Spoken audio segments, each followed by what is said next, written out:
Come with me. 3 words that saved 2 broken souls on the coldest night of October. When single father Daniel Reeves found a paralyzed young woman abandoned at a bus stop, freezing and alone, he made a choice that defied logic. He brought her home. What happened next would shatter everything they thought they knew about family, survival, and second chances. This is their story. Stay until the end and comment what city you're watching from. I want to see how far this story travels. The October wind didn't just blow through the streets of Riverside, it cut through them like a knife made of ice and malice. It was the kind of cold that found every gap in your clothing, every weakness in your resolve, the kind that made you question why you'd left the house at all. Daniel Reeves pulled his jacket tighter as he hurried down Maple Avenue, a crumpled pharmacy bag clutched in his fist like it contained liquid gold. In a way, it did. Inside was the antibiotic that would break his daughter's fever, the medicine that would let him sleep tonight without checking her breathing every 20 minutes. Mia had been sick for 3 days. 3 days of a temperature that climbed and climbed, of her small body shaking with chills one moment and burning up the next. 3 days of Daniel calling in sick to the auto shop where he worked. 3 days of surviving on coffee and anxiety. 3 days of being both mother and father to a 7-year-old who kept asking when mommy was coming back, even though mommy had been gone for 2 years now, taken by cancer that moved faster than any of them could process. "Just hold on, sweetheart," Daniel had whispered before leaving, brushing Mia's damp hair back from her forehead. "Daddy will be right back. Mrs. Chen is right next door if you need anything." The elderly neighbor had agreed to listen for Mia through the thin apartment walls, and Daniel had actually run, the 6 blocks to the 24-hour pharmacy on the edge of town. The prescription had taken forever to fill, the pharmacist moving with the kind of deliberate slowness that suggested he had nowhere better to be. No feverish child waiting, no clock ticking down in his head. Now, at nearly midnight, Daniel just wanted to get home. The street was empty. The businesses shuttered. The world reduced to pools of sickly yellow streetlight punctuating vast stretches of darkness. His breath came out in visible clouds, and somewhere in the distance, a dog barked, lonely, repetitive, hopeless. That's when he saw her. At first, Daniel thought it was a pile of clothes or garbage bags slumped against the bus stop shelter. The wheelchair didn't register immediately. His brain was too focused on forward motion, on getting home, on the antibiotics in his hand and the daughter in his apartment. But something made him slow down. Some instinct. Some whisper of his wife's voice in his head. "Daniel, look!" The way she used to say it when he was too absorbed in his own thoughts to notice the world around him. He stopped walking, turned fully toward the bus stop. It wasn't garbage. It was a person. A young woman sat in a wheelchair, her body tilted at an awkward angle against the shelter's plexiglass wall, as if she'd simply run out of energy to sit upright. Her head was bowed, chin nearly touching her chest, dark hair hanging in tangles that obscured her face. She wore a thin jacket, too thin for October, way too thin for this particular October night, and jeans that looked like they'd seen better days. No gloves, no scarf, no blanket. Daniel glanced up and down the street. Empty. The last bus had stopped running hours ago. He knew because he'd missed it himself once, had to walk home at 11 p.m. on a Tuesday, arrived to find Mia crying because she'd had a nightmare and he wasn't there. The pharmacy bag crinkled in his grip. Mia was waiting. Mia needed him. But this woman, she wasn't moving. "Hey!" Daniel called out, his voice sounding too loud in the quiet street. "Hey, are you okay?" No response. His heart kicked into a different gear, the gear that activated when Mia fell off her bike or when the smoke detector went off, or when any of the 1,000 small disasters of single parenthood struck without warning. He crossed the distance to the bus stop quickly, his shoes scuffing against the cracked sidewalk. Up close, he could see she was younger than he'd first thought, maybe late 20s, early 30s. Her face, what he could see of it through the curtain of hair, was pale in the streetlight, her lips tinged with an alarming shade of blue. "Miss, can you hear me?" Daniel reached out, hesitated, then touched her shoulder gently. She jerked at the contact, her head snapping up so fast that Daniel stepped back instinctively. Her eyes were wide, startled, the pupils dilated with what looked like fear or exhaustion or both. For a moment, they just stared at each other, A man with a pharmacy bag and a woman in a wheelchair at midnight on an empty street. "I'm sorry," Daniel said quickly, holding up his free hand in a gesture of peace. "I didn't mean to scare you. You looked like you might need help." The woman blinked slowly, as if processing his words through layers of fog. When she spoke, her voice was hoarse, barely above a whisper. "I'm fine. You don't look fine." The words came out before Daniel could stop them, and he immediately regretted their bluntness. But it was true. She looked half frozen, and he could see now that she was shivering, continuous, violent tremors that shook her entire frame. "I'm waiting for the bus," she said, but even as she spoke, her eyes slid away from his, unable to maintain the lie. "There are no more buses tonight. Last one left at 11. "Then I'll wait for the morning bus." Daniel crouched down to be at eye level with her, his knees protesting the cold concrete. "It's 28 degrees out here. You can't stay here all night." "I don't have much choice." There was something sharp in her voice now, an edge of defiance that sounded like it was trying to cover up something softer, more vulnerable. Pride, Daniel recognized, the kind of pride that came from having nothing else left to hold on to. "There are shelters. Not for me, there aren't." She pulled the thin jacket tighter around herself, a gesture that would have been more effective if the jacket had been made of something heavier than what looked like windbreaker material. "Most of them aren't wheelchair accessible. The ones that are don't have space, or they don't take women after 7 p.m., or they have a wait list, or 100 other reasons why I don't qualify." Daniel felt something twist in his chest. He thought of Mia, safe in her bed, sick, yes, but warm, sheltered, loved.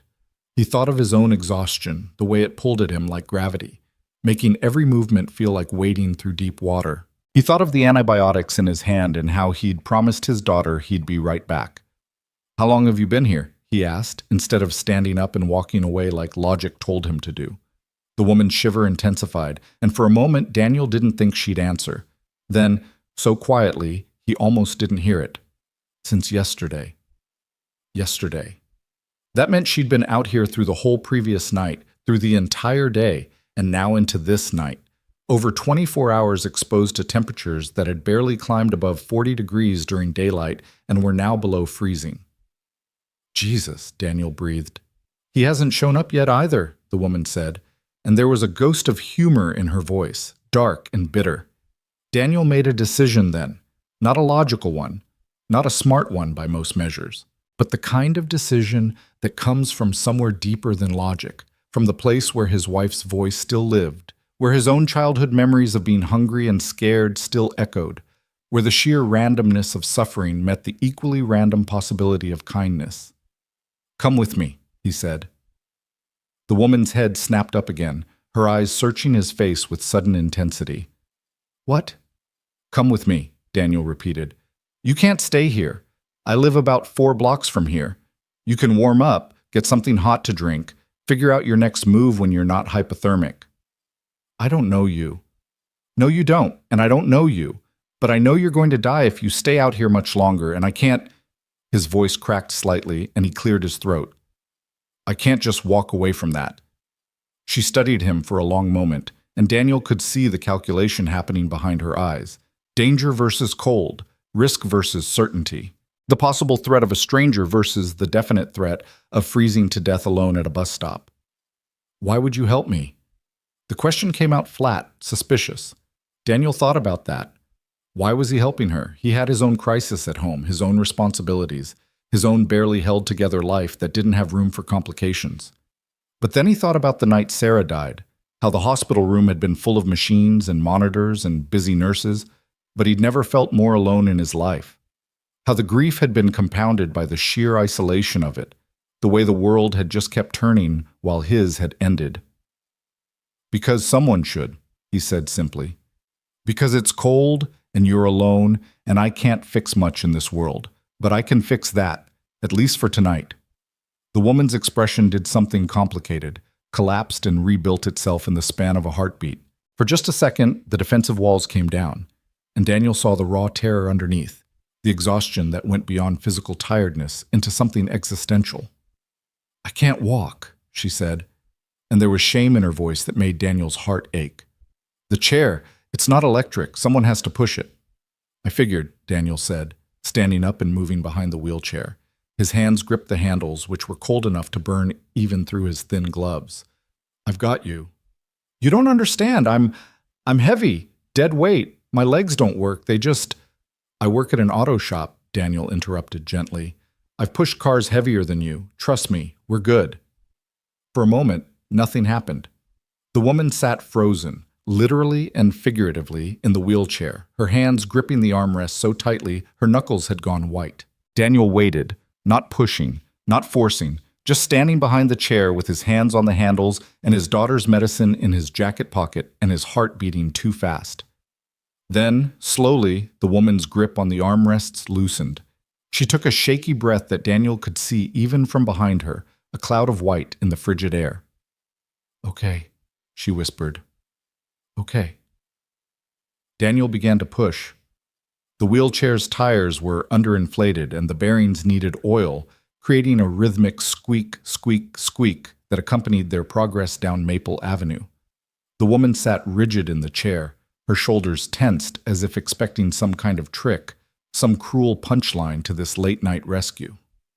I'm Daniel, by the way, he said after they'd gone half a block. Daniel Reeves. Silence. Then, Hannah Blake. Nice to meet you, Hannah. Another silence, longer this time. Then so quietly, he almost missed it. Is it? Daniel thought about that question as he pushed the squeaking wheelchair through the cold October night. Was it nice to meet someone in the worst moment of their life? Was it nice to intersect with someone else's disaster when you were barely managing your own? Yeah, he said finally, and meant it. Yeah, it is. They passed a closed bodega, a darkened laundromat, a check-cashing place with bars on the windows. Riverside wasn't a bad neighborhood exactly, but it wasn't a good one either. It was the kind of place where people worked hard and still fell behind, where dreams went to downsize, where resilience was measured in getting up one more time than you got knocked down.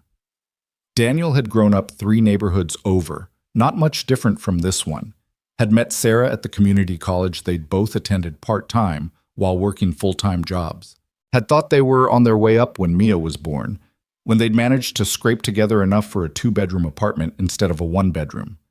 Then Sarah got sick, and up became down so fast Daniel still sometimes felt like he was falling. You said you live around here? Hannah asked, breaking into his thoughts. 4 blocks. Well, 3 now. The Riverside Arms. He felt Hannah's shoulders tense even more, if that was possible. The apartment building with the broken elevator? That would be the one. I can't. Her voice went tight. I can't do stairs. Shit. Daniel hadn't thought of that. Or rather, he'd been so focused on getting Hannah out of the cold that he hadn't thought past the immediate crisis to the logistical problems. He lived on the 3rd floor. There was an elevator, but it had been broken for 6 months, with a handwritten out-of-order sign that had become a permanent fixture. His mind raced. He could take her to the emergency room, but no, they'd just stabilize her and then what? Release her back onto the street? He could call... who? He didn't know any organizations, any services, and it was midnight, and Mia was waiting, and... There's a 1st-floor unit, Daniel said suddenly, remembering. Old Mrs. Patterson's place. She died 3 months ago, and they haven't rented it out yet. The landlord is lazy as hell. He might not have even changed the locks. You're suggesting breaking and entering? There was a note of something in Hannah's voice that might have been amusement or might have been hysteria. I'm suggesting borrowing an empty apartment for a few hours until we figure something else out. Daniel turned the corner onto Oak Street, where the Riverside Arms loomed ahead, 6 stories of faded brick and flickering exterior lights. Unless you have a better idea? Hannah was quiet for a moment. Then, I used to have lots of better ideas. Now I just have this. The weight of defeat in her voice was so heavy that Daniel felt it settle on his own shoulders.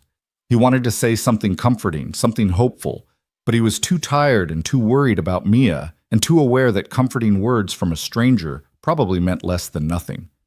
So instead, he just kept pushing, the wheelchair squeaking its way up the cracked sidewalk path to the Riverside Arms front entrance. The main door was locked, but Daniel had his key. He maneuvered the wheelchair through the doorway, more difficult than he'd anticipated, requiring him to pull the chair backward while holding the heavy door open with his foot. Hannah didn't say anything, but he could feel her humiliation in the rigid way she held herself, in the careful way she kept her eyes forward. The lobby was overheated and smelled like industrial cleaner and something else. Cooking cabbage, maybe. Or just the accumulated scent of too many lives pressed too close together. The fluorescent lights buzzed overhead, and somewhere above them, someone's television blared loudly enough that Daniel could hear the canned laughter of a sitcom. Mrs. Patterson's apartment, number 104, was at the end of the first-floor hallway. Daniel wheeled Hannah to the door, and then, feeling somewhat ridiculous, tried the handle. It was locked. "Of course," he muttered. "It's okay," Hannah said, and her voice had gone flat again, resigned. "This was stupid anyway. You should go take care of your daughter. I'll figure something out." But Daniel was already checking the doorframe, running his fingers along the top. Mrs. Patterson had been 93 when she died, prone to locking herself out. She'd mentioned once, complaining to Daniel in the mailroom, that she kept a spare key hidden. But where? His fingers found it, a small magnetic key holder stuck to the back of the decorative molding that ran along the top of the doorframe. He pulled it down, opened it, and extracted a slightly rusty key. "Huh," Hannah said. "You're either really resourceful or you've done this before." "Little bit of both," Daniel admitted, fitting the key into the lock. It turned with a click that sounded too loud in the quiet hallway. The door swung open, and stale air rushed out to meet them. Daniel fumbled for the light switch, found it, and illuminated Mrs. Patterson's former domain. The apartment was small, a studio really, with a kitchenette in one corner and a bathroom visible through an open door. But it was empty of furniture, the carpet showing dark squares where pieces had sat for decades. The landlord had cleared out everything after Mrs. Patterson's nephew had come to collect her few valuables. What remained was just space, neutral, impersonal, but warm. Blessedly, impossibly warm after the October cold. Daniel pushed Hannah inside and closed the door behind them. In the sudden silence, he could hear both of their breathing, Hannah's shallow and rapid, his own deeper and starting to show the strain of pushing a wheelchair 4 blocks. "Okay," he said, unsure what came next. "Okay, I need to run upstairs and check on my daughter. She's sick. That's why I was out, getting medicine. But I'll be right back, I promise." Hannah's head turned to look at him, and in the harsh overhead light, he could really see her for the first time. She was younger than he'd thought, probably not even 30. Her face was angular, with high cheekbones and a pointed chin, but it was the pallor and the blue-tinged lips that caught his attention. Her eyes, though, her eyes were old. They held the kind of weariness that came from fighting too long against impossible odds. "You don't have to come back," she said. "I know, but I will." "Why?" The question was almost aggressive in its confusion. "You don't owe me anything. You've already done more than anyone." Her voice caught, and she looked away sharply, blinking hard. Daniel thought about Mia upstairs, sick and waiting. He thought about his shift at the auto shop tomorrow that he'd probably miss, which meant losing a day's pay they couldn't afford to lose. He thought about all the sensible reasons to walk out that door and never look back. "Because I said I would," he answered finally. "And I try to be the kind of person who means what they say. Just stay here, okay? Stay warm. There's no food or anything, but at least it's not freezing. I'll be back in 15 minutes, 20 tops." Hannah nodded slowly, and Daniel saw that she was still shivering despite the relative warmth of the apartment. Shock, maybe, or just the toll of too many hours in the cold working through her system. He shrugged out of his jacket, just a lined denim thing, not fancy but warmer than the windbreaker Hannah wore, and draped it over her shoulders before she could protest. "Daniel?" she started. 15 minutes, he repeated, and then he was out the door, locking it behind him to give her at least the illusion of security, and taking the stairs 2 at a time up to the 3rd floor. His apartment was exactly as he'd left it, small, cluttered with the detritus of single parenthood, but home. He moved quietly through the living room to Mia's bedroom, easing the door open. She was asleep, her breathing slightly raspy, but even. Her forehead was still too warm when he touched it gently, but not as blazing as before. He coaxed her awake just enough to take the antibiotic, watched her swallow it with water from the glass on her nightstand, then tucked her back in. "Daddy's here, sweetheart," he whispered, kissing her forehead. "Daddy's got you." Mia mumbled something incomprehensible and burrowed deeper into her pillow, clutching her stuffed bunny, a threadbare thing that had been Sarah's when she was a child, passed down with love, and now serving as Mia's primary comfort object. Daniel watched her for a moment, making sure she settled back into sleep, then moved quickly. He grabbed a spare blanket from the linen closet, filled a thermos with hot water from the tap, and raided the kitchen for anything portable: crackers, a slightly bruised apple, a packet of instant soup. Mrs. Chen's apartment door opened as he passed it, and the elderly woman peered out, her face creased with concern. "She okay?" Mrs. Chen asked in her accented English, jerking her chin toward Daniel's apartment. "Yeah, fever's breaking, gave her the antibiotic." Daniel shifted the bundle of supplies in his arms. "Listen, Mrs. Chen, could you—" "I listen," she interrupted, understanding without explanation. "You need to go out. I listen for her. She cries, I go to her. You have key under mat. Yes?" "Yes, thank you. I won't be long." Mrs. Chen's sharp eyes took in the blanket, the thermos, the food. She raised one skeptical eyebrow but said nothing, just nodded and closed her door. Daniel returned to the first floor, to apartment 104, to Hannah. He unlocked the door and found her exactly where he'd left her, still sitting in the wheelchair, his jacket pulled tight around her shoulders. But she'd stopped shivering quite so violently, and some of the blue had faded from her lips. She looked up when he entered, and the relief that flashed across her face was so naked, so raw, that Daniel had to look away. "Told you I'd come back," he said, trying for lightness as he closed the door and set down his bundle of supplies. "I know," Hannah said quietly. "I just didn't believe you." And there it was, the real story in 4 words. How many people had made promises to Hannah Blake and then broken them? How many times had she been left waiting, left behind, left to fend for herself until fending became impossible? Daniel spread the blanket over her lap and legs, tucking it around her carefully. Hannah sat very still during this process, as if afraid that moving might make him disappear. He opened the thermos and poured hot water into the cap, which doubled as a cup, then tore open the instant soup packet and mixed it in. "It's not much," he said, handing her the cup. "Just chicken noodle from a packet, but it's hot."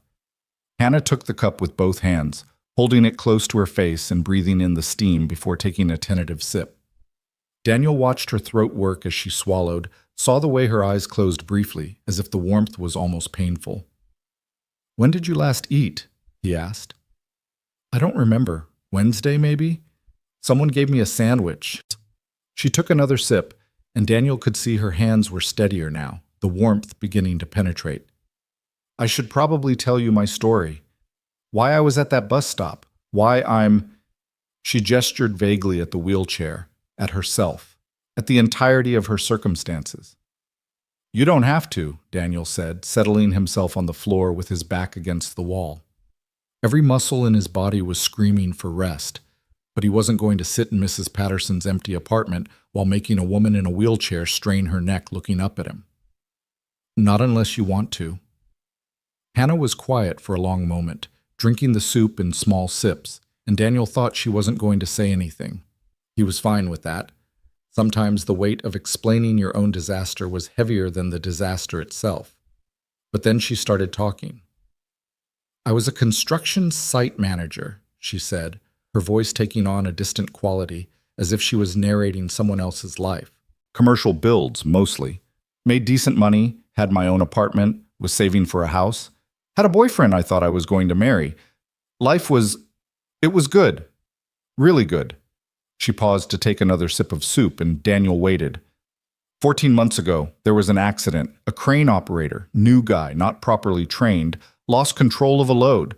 Steel beams, 2 tons of them, right where my crew was working. I saw it happening, saw it swinging toward us, pushed 2 of my guys out of the way. Her voice went very flat. "Didn't have time to get myself clear." Daniel felt his breath catch. "Hannah." "Crushed my spine," she continued, almost clinical now. "T10 complete. That means I have no sensation or voluntary movement from about mid-torso down. Paralyzed from the waist down, permanent, no chance of recovery. They were very clear about that in the hospital. No chance of recovery." The cup trembled slightly in her hands, and she gripped it tighter. "The company I worked for, they blamed me. Said I was negligent, that I'd approved the crane operator when I hadn't, that I'd been responsible for site safety, which was technically true, but her voice cracked slightly. The insurance investigation took months. During those months, I was in the hospital, then a rehab facility. My boyfriend visited twice, then sent me a text saying he couldn't handle this. The apartment I'd been renting, I couldn't go back to it even if I'd had money for rent. Third floor walk-up. She laughed, a sound with absolutely no humor in it. My parents died in a car crash when I was 19. No siblings. A few friends. But once I couldn't work anymore. Couldn't go out. Couldn't be the person they remembered. She shrugged. People disappear. It's not always malicious. Sometimes they just don't know what to say, and eventually not saying anything becomes the same as not being there. Daniel thought about the 2 years since Sarah died, about how some people had rallied around him and how others had faded away, unable to handle his grief or their own discomfort with it. He understood what Hannah meant about people disappearing. The insurance company finally ruled in the corporation's favor, Hannah continued. No fault found with them, which meant no compensation for me. I had some disability payments, but not nearly enough. Ended up in a group home for a while, but they lost their funding. Then a shelter, but like I said, accessibility issues. I've been floating, I guess. Staying places until I can't anymore. Sleeping in my chair when there's nowhere else. She finished the soup and lowered the empty cup to her lap, staring down at it. Yesterday I was at a different shelter, one that sometimes has space, but they had an inspection or something, needed to clear people out. I went to the bus stop thinking I'd ride somewhere, anywhere, but I didn't have money for fare. The driver told me there's a church on the other side of town that might help, gave me directions. I was going to wheel there, but it's 10 miles and my arms gave out after 3, so I went back to the bus stop to rest. Just to rest, and then it got dark and cold, and I thought... Her voice finally broke completely. I thought maybe I'd just stay there and stop fighting, because I'm so tired, Daniel. I'm so goddamn tired of fighting and losing and fighting again. And I thought maybe if I just stopped, if I just gave up, it would be easier for everyone, especially for me. The silence that followed was heavy enough to have its own weight. Daniel sat against the wall of Mrs. Patterson's empty apartment and listened to Hannah Blake cry. Not dramatic sobs, but quiet, almost businesslike tears, as if crying was just one more thing she had to get through. He wanted to say something profound, something healing, but he'd learned from Sarah's illness that there were no magic words that fix things, no perfect combination of syllables that made cancer disappear or wheelchairs walk or grief hurt less. So instead, he said the only true thing he could think of. You matter, Hannah. I know we just met. I know I'm a stranger, but you matter. Your life matters. Not what you can do or what job you have or whether you can walk. Just you. You matter. Hannah looked up at him, tears still streaming down her face, and Daniel saw something in her expression that hurt his heart. She looked like someone hearing a foreign language, unable to quite translate the words into anything that made sense. Do I? She asked, and it wasn't rhetorical. She genuinely seemed to want an answer, as if she'd forgotten what mattering felt like and needed someone to remind her. Yes, Daniel said firmly. Yes, you do. They sat in silence after that. Hannah in the wheelchair wrapped in a blanket and his jacket, Daniel on the floor with his back against the wall. The thermos sat between them, still half full of hot water. The overhead light buzzed quietly. Somewhere in the building, a toilet flushed, and someone's footsteps passed in the hallway outside. It wasn't comfortable exactly. It wasn't a solution. It was just a pause. A temporary reprieve from the cold, from the isolation, from the relentless forward motion of disaster. After a while, Hannah's eyes began to droop. The adrenaline and fear that had kept her upright were fading, replaced by the exhaustion of someone who'd been awake and alert and terrified for too long. Her head nodded forward, jerked back up, nodded forward again. You should sleep, Daniel said softly. Can't, Hannah mumbled. Have to stay alert. Not safe to... But even as she said it, her eyes were closing, her body slumping in the wheelchair. Daniel stood up quietly and arranged the blanket more securely around her, making sure it covered her arms and legs completely. She was already asleep, her breathing evening out into the deep rhythm of someone whose body had simply shut down from sheer necessity. Daniel checked his watch, 2:17 a.m. He should go back upstairs, should check on Mia, should sleep himself because he had to be up in 4 hours to call in sick again to the auto shop to figure out what the hell came next. But he found himself sitting back down against the wall, watching Hannah sleep in Mrs. Patterson's empty apartment. She looked younger in sleep, the lines of stress and pain smoothing out slightly. But even unconscious, she held herself with a certain tension, as if some part of her was still on guard, still waiting for the next blow. Daniel thought about the choice he'd made at the bus stop, come with me, and about how it had seemed simple in the moment but was revealing itself to be anything but. He'd brought Hannah here, given her warmth and soup, and somewhere to sleep. And tomorrow? What happened when morning came and she woke up, and the immediate crisis was over, but the larger disaster of her life remained unchanged? He didn't have an answer to that, didn't have a plan beyond the next few hours. But Sarah used to say that the only way to solve impossible problems was to break them into smaller, possible ones. You couldn't cure cancer, but you could make today less painful. You couldn't change everything, but you could change something.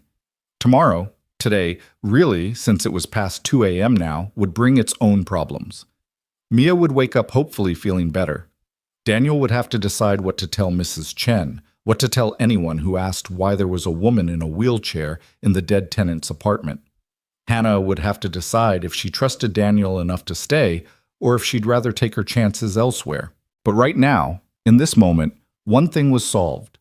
Hannah Blake was not freezing to death at a bus stop.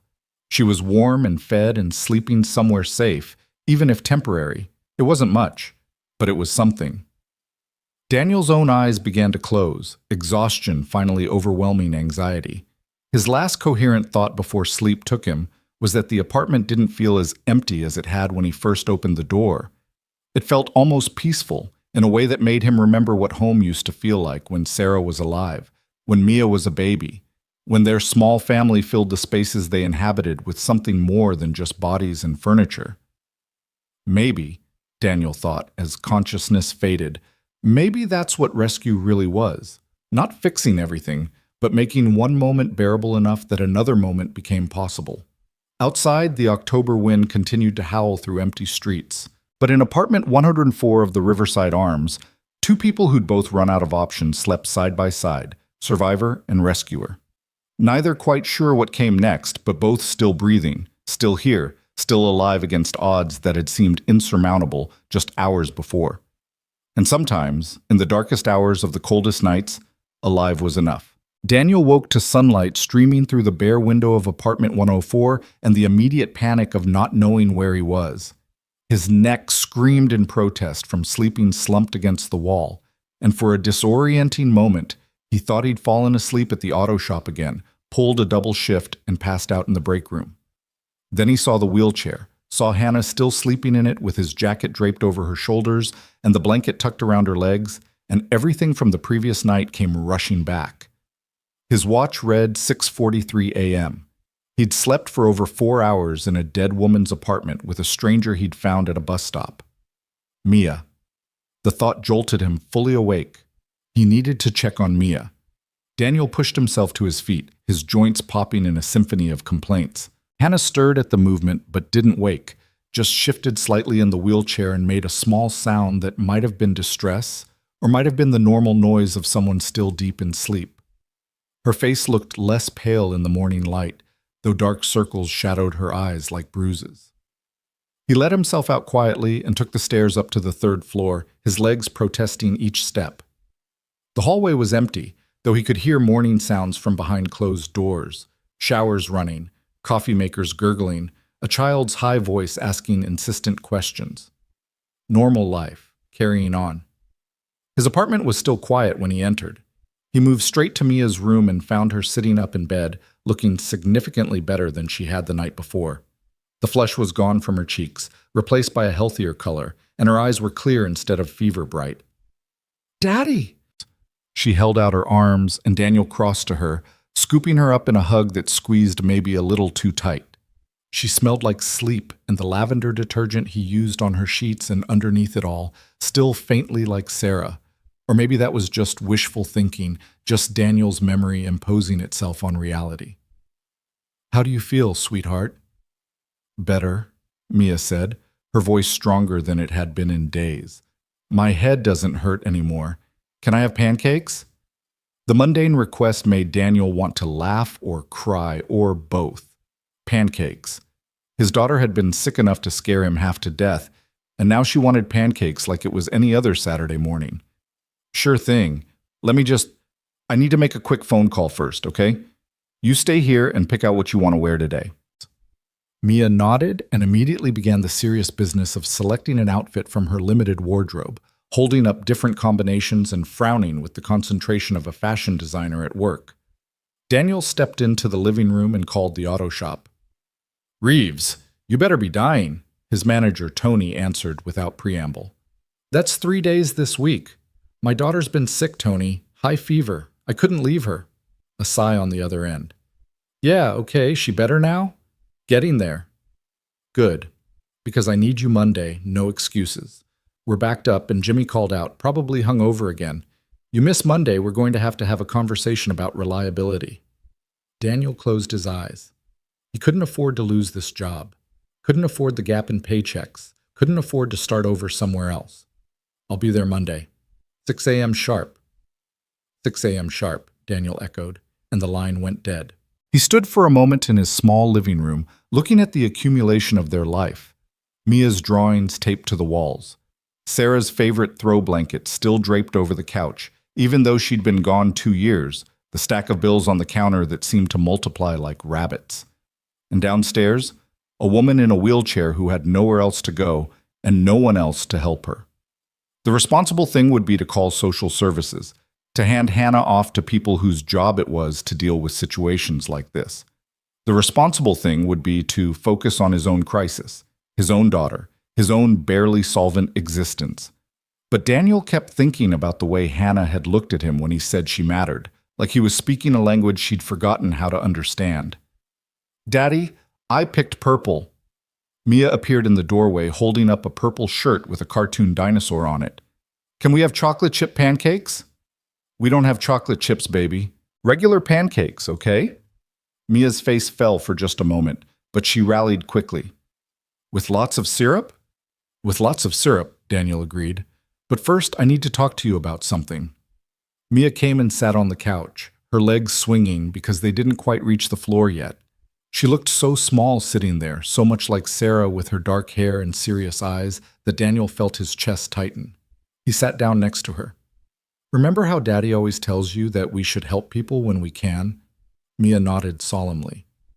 Like when we gave that man our umbrella in the rain. Exactly like that. Well, last night when I went to get your medicine, I found someone who needed help.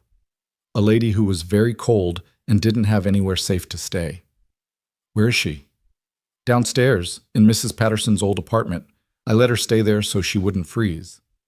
Mia processed this, her face scrunching up the way it did when she was thinking hard about something. Is she still there? Yes. Is she nice? Daniel thought about how to answer that. He barely knew Hannah, had only spoken to her for maybe an hour total. But there had been something in her eyes when she told her story, something that suggested the person she used to be was still in there somewhere, buried under layers of trauma and exhaustion. I think so, he said, but she's also very sad. She got hurt and lost her home, and she doesn't have family to help her.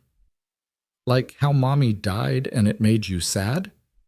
The direct comparison caught Daniel off guard, but children had a way of cutting through complexity to find the essential truth. Yeah, kind of like that. Sometimes bad things happen to people, and they need help getting through it. Mia was quiet for a moment, then said, We should share our pancakes with her. And just like that, his 7-year-old daughter made the decision Daniel had been circling around. Not because it was logical or sensible or financially viable, but because it was the right thing to do. The kind thing. The thing that would let them both look at themselves in the mirror without flinching. Yeah, sweetheart. We should. They made pancakes together, or rather, Daniel made pancakes while Mia supervised and insisted on helping pour the batter, which resulted in several misshapen lumps that barely qualified as pancakes, but which Mia declared were perfect. The apartment filled with the smell of vanilla and butter, and for a few minutes Daniel let himself pretend this was just a normal Saturday morning, Nothing more complicated than breakfast and cartoons, and maybe a trip to the park if Mia felt up to it. But reality waited downstairs in apartment 104, and eventually they had to face it. Daniel loaded pancakes onto 3 plates, added syrup to 2 of them per Mia's exacting specifications, and gathered forks and napkins. Mia insisted on carrying her own plate, walking carefully ahead of him down the stairs with the concentration of someone transporting something precious. "Remember," Daniel said as they reached the first floor, "she might be scared. She doesn't know us, and she's been through a lot. So we'll be gentle, okay? Quiet voices, no sudden movements." Like with the cat at the shelter? Mia had desperately wanted to adopt a cat last year, had spent an afternoon at the animal shelter falling in love with every feline there. They hadn't been able to afford the adoption fees, but she still remembered the instructions about how to approach nervous animals. Just like that.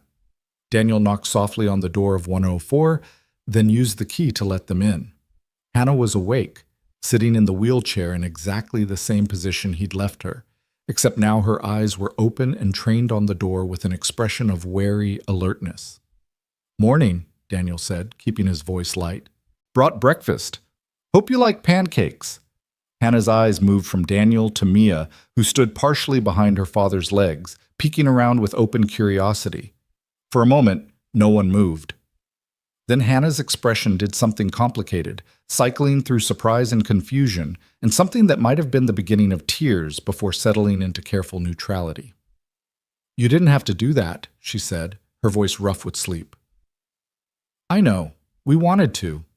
Daniel set the plates down on the floor and handed Hannah one along with a fork. "This is my daughter Mia. Mia, this is Miss Hannah." Mia stepped fully out from behind Daniel and executed a small formal wave. "Hi, Miss Hannah. I helped make the pancakes. Some of them are lumpy because I poured them, but Daddy says they'll taste the same." The ghost of a smile crossed Hannah's face. "I'm sure they're perfect." They ate sitting on the floor of the empty apartment, all 3 of them, because Hannah insisted she wouldn't eat unless they did, and because somehow it felt wrong to stand while she sat. The pancakes were slightly burned on one side and underdone in the middle, but no one complained. Mia kept up a steady stream of chatter about her stuffed animals and her best friend Emma and the science project they were supposed to do about plants. Hannah listened, really listened, asking questions that suggested genuine interest rather than polite tolerance. And slowly, as the morning sun climbed higher and the pancakes disappeared, some of the desperate tension in her shoulders began to ease. "How are you feeling?" Daniel asked when Mia had finished eating and wandered to the window to look out at the courtyard below. "Warmer?" "Much warmer, thank you, for all of this." Hannah gestured vaguely at the empty apartment, the blanket, the remnants of breakfast. "You didn't have to You said that already," Daniel interrupted gently. "And I'll tell you what I told Mia. We wanted to. But we do need to figure out what comes next." Hannah's expression shuddered immediately, the walls slamming back up. "Right, of course, I'll go. You've done more than enough, and I don't want to impose—" "Daddy," Mia said from the window, not turning around. "There's a bird out there with a hurt wing. It's trying to fly, but it can't." Daniel and Hannah both looked at Mia, who was pressing her nose against the glass, her breath fogging the window. "Sometimes birds hurt their wings, and they need time to heal," Daniel said carefully, aware of the parallel his daughter was drawing. "Sometimes they need help." "Can we help it?" "We can try."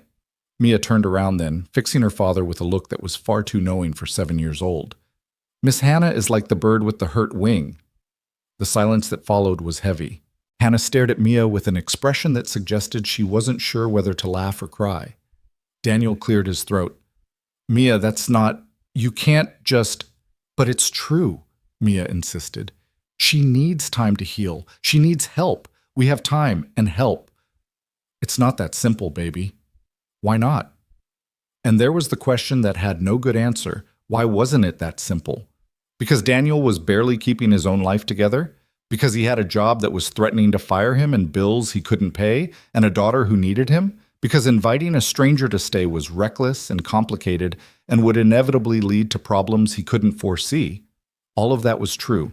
But it was also true that Hannah had nowhere else to go, that the systems meant to help people like her had failed completely.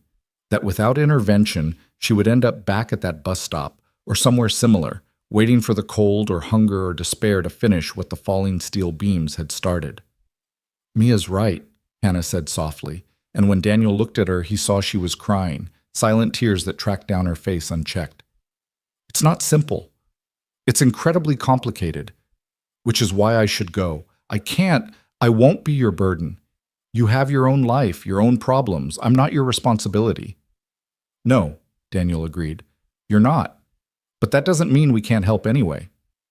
For how long? A day? A week? And then what?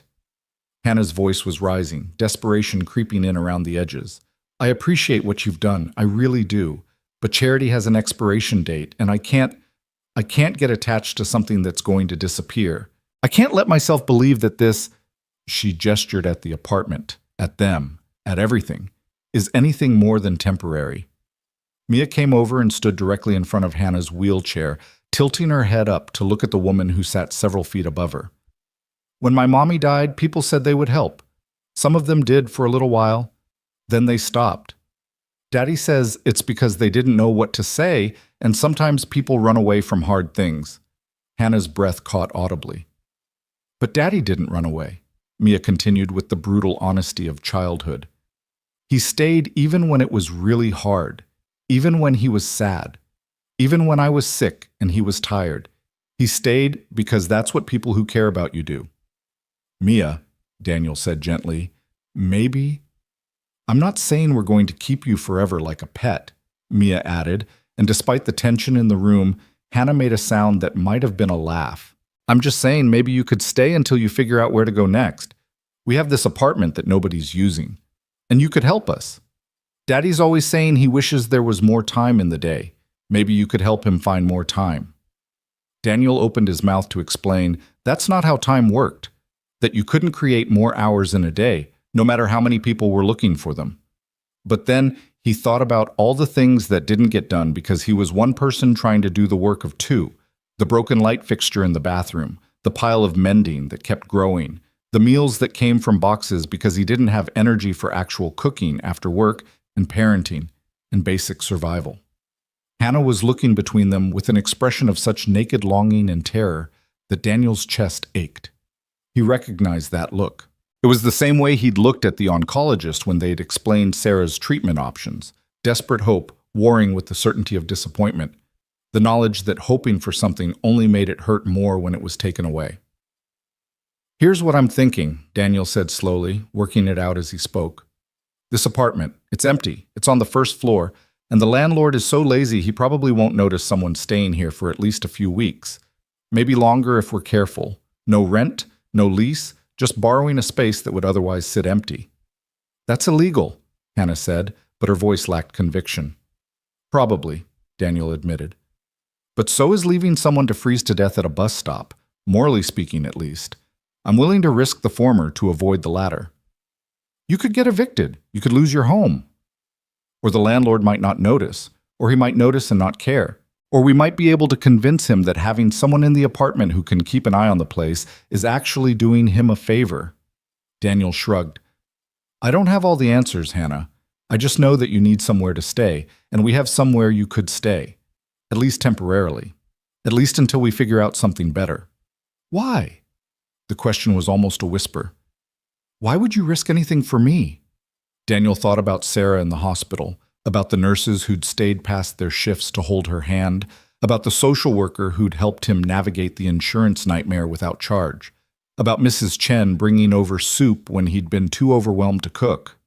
Acts of kindness that had kept him afloat when drowning seemed easier. Because someone helped me once when I needed it, he said simply.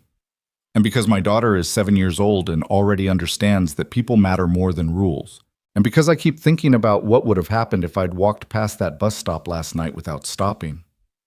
Hannah was quiet for a long moment, her hands gripping the armrests of her wheelchair so tightly her knuckles went white. Then, barely audible, I don't know how to accept help. That makes two of us, Daniel said. I'm terrible at it. After Sarah died, people wanted to help, and I kept saying no, I could handle it, I was fine. Spoiler alert, I was not fine. Eventually you learn that accepting help isn't weakness, it's just survival. Can you stay, Miss Hannah? Mia asked, still standing in front of the wheelchair like a tiny guardian, at least for a little while. Hannah looked at the little girl, then at Daniel, then around the empty apartment that wasn't legally theirs to offer. When she finally spoke, her voice was thick with emotion. Just for a little while, she agreed. Until I figure something else out. Good, Mia declared with satisfaction. Then you can meet my bunny. His name is Mr. Flopkins, and he's very soft. The practicalities of the arrangement revealed themselves quickly. Hannah needed basic supplies, toiletries, clean clothes, food. She had nothing except the clothes on her back and the wheelchair she sat in. Daniel made a mental inventory of what they could spare from their own apartment, what they could afford to buy on his razor-thin budget, what could be borrowed or improvised. I have some money, Hannah said when Daniel started listing necessities. Not much, but some. Disability payments go into an account. I've been afraid to use the ATM because I wasn't sure how much was left, wasn't sure I wanted to know. But there should be something. Okay, that's good. We can go to the bank, get you set up with cash. Right. Hannah looked down at herself, still wearing yesterday's clothes, wrinkled from sleeping in them, her hair tangled. I'm sure they won't think it's suspicious at all, a homeless woman in a wheelchair showing up to withdraw money. You're not homeless anymore, Mia said matter-of-factly. You live here now, in 104. Hannah smiled at that, a real smile that transformed her face, made her look younger and less beaten down by circumstance. 104, she repeated. Okay. They spent the morning making trips between the third floor and the first. Mia helped by carrying small items one at a time with great ceremony. A bar of soap, a towel, a plastic cup from their kitchen that had come free with a kid's meal months ago. Daniel brought down more substantial items, a pillow, another blanket, a small lamp that had been in storage since they downsized after Sarah's death. Mrs. Chen appeared in the hallway during one of these trips, her sharp eyes taking in the procession. You adopting a tenant? She asked in her no-nonsense way. Daniel hesitated, unsure how much to say. But Mrs. Chen had lived in the Riverside Arms for 30 years, had survived a revolution in her home country and immigrated with nothing, had raised 3 children in a one-bedroom apartment while working 2 jobs. If anyone would understand, it was her. Something like that, he admitted. She needs help. Mrs. Chen looked past him toward the open door of 104, where Hannah sat in her wheelchair, watching their conversation with obvious anxiety. The older woman's expression was unreadable.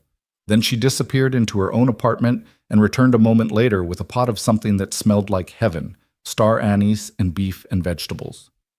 Pho, she announced, thrusting the pot toward Daniel. For sick girl, and for new tenant, who looks like she hasn't eaten real food in month. You tell her Mrs. Chen says welcome to building. You tell her Mrs. Chen mind her own business very well. You understand? Daniel understood perfectly. Mrs. Chen was offering both food and secrecy, nourishment and protection. Thank you, he said, accepting the heavy pot with both hands. Also, Mrs. Chen added, dropping her voice, landlord comes first Tuesday of month, usually morning. You make sure nobody sees her that day. Then she was gone, her door closing with a firm click that suggested the conversation was over. Who was that? Hannah asked when Daniel brought the pot into 104. That was Mrs. Chen. She's been here forever, knows everything that happens in this building. She just gave us soup and a warning about when to hide you. Hide me? Hannah laughed, but it sounded slightly hysterical. Like I'm contraband. You kind of are, Mia pointed out. But the good kind. Like when Daddy let me keep that stray cat for 3 days before Mrs. Chen found out and said no pets allowed. What happened to the cat? Hannah asked. Mrs. Chen's grandson adopted him, Daniel said. Turns out she just didn't want the liability in the building, but she made sure he went somewhere good. She's tough, but not cruel. They ate Mrs. Chen's pho sitting on the floor again. It was becoming their default dining arrangement, and the food was extraordinary. Rich broth, tender beef, fresh herbs that somehow Mrs. Chen kept growing on her fire escape even in October. Hannah ate 2 full bowls, and Daniel noticed color returning to her face, the hollow look around her eyes softening slightly. I can't remember the last time I had a home-cooked meal, Hannah said, setting down her empty bowl. Months, maybe. You forget what real food tastes like when you're living on whatever you can find. Mrs. Chen's pho is special occasion food, Mia informed her seriously. She only makes it when somebody needs it. She made it when Daddy's friend Tony broke his leg, and when I had the flu, and when Mr. Rodriguez lost his job. So I'm somebody who needs it, Hannah said quietly. Yep, Mia agreed, but that's okay. Everybody needs something sometimes. In the afternoon, they went to the bank, an adventure that involved figuring out how to navigate the wheelchair down the front steps of the Riverside Arms, awkward and requiring Daniel to essentially carry the front end while Hannah gripped the armrests. Across 3 blocks of uneven sidewalk, exhausting for Daniel, terrifying for Hannah every time they encountered a crack or curb, and through a bank entrance that was technically ADA compliant but felt like it was deliberately designed to make wheelchair users feel unwelcome. The teller looked at Hannah with undisguised suspicion when she presented her ID and asked to withdraw $500. Daniel could see the calculations happening behind the woman's eyes. Disabled, disheveled, accompanied by a man who might be controlling her, asking for cash instead of using an ATM. "This is your account?" the teller asked, her tone suggesting she doubted it. "Yes," Hannah said, her voice steady despite the humiliation in her eyes. "I'd like to withdraw $500, please." "And what will you be using this money for?" Daniel felt his jaw tighten. "I don't think that's any of your business." The teller's eyes snapped to him. "Sir, I'm just following protocol. We have to verify." "Verify what? That a person has the right to access their own money? She showed you her ID. The account is in her name. What else do you need?" A manager materialized from somewhere, drawn by the rising tension. "Is there a problem?"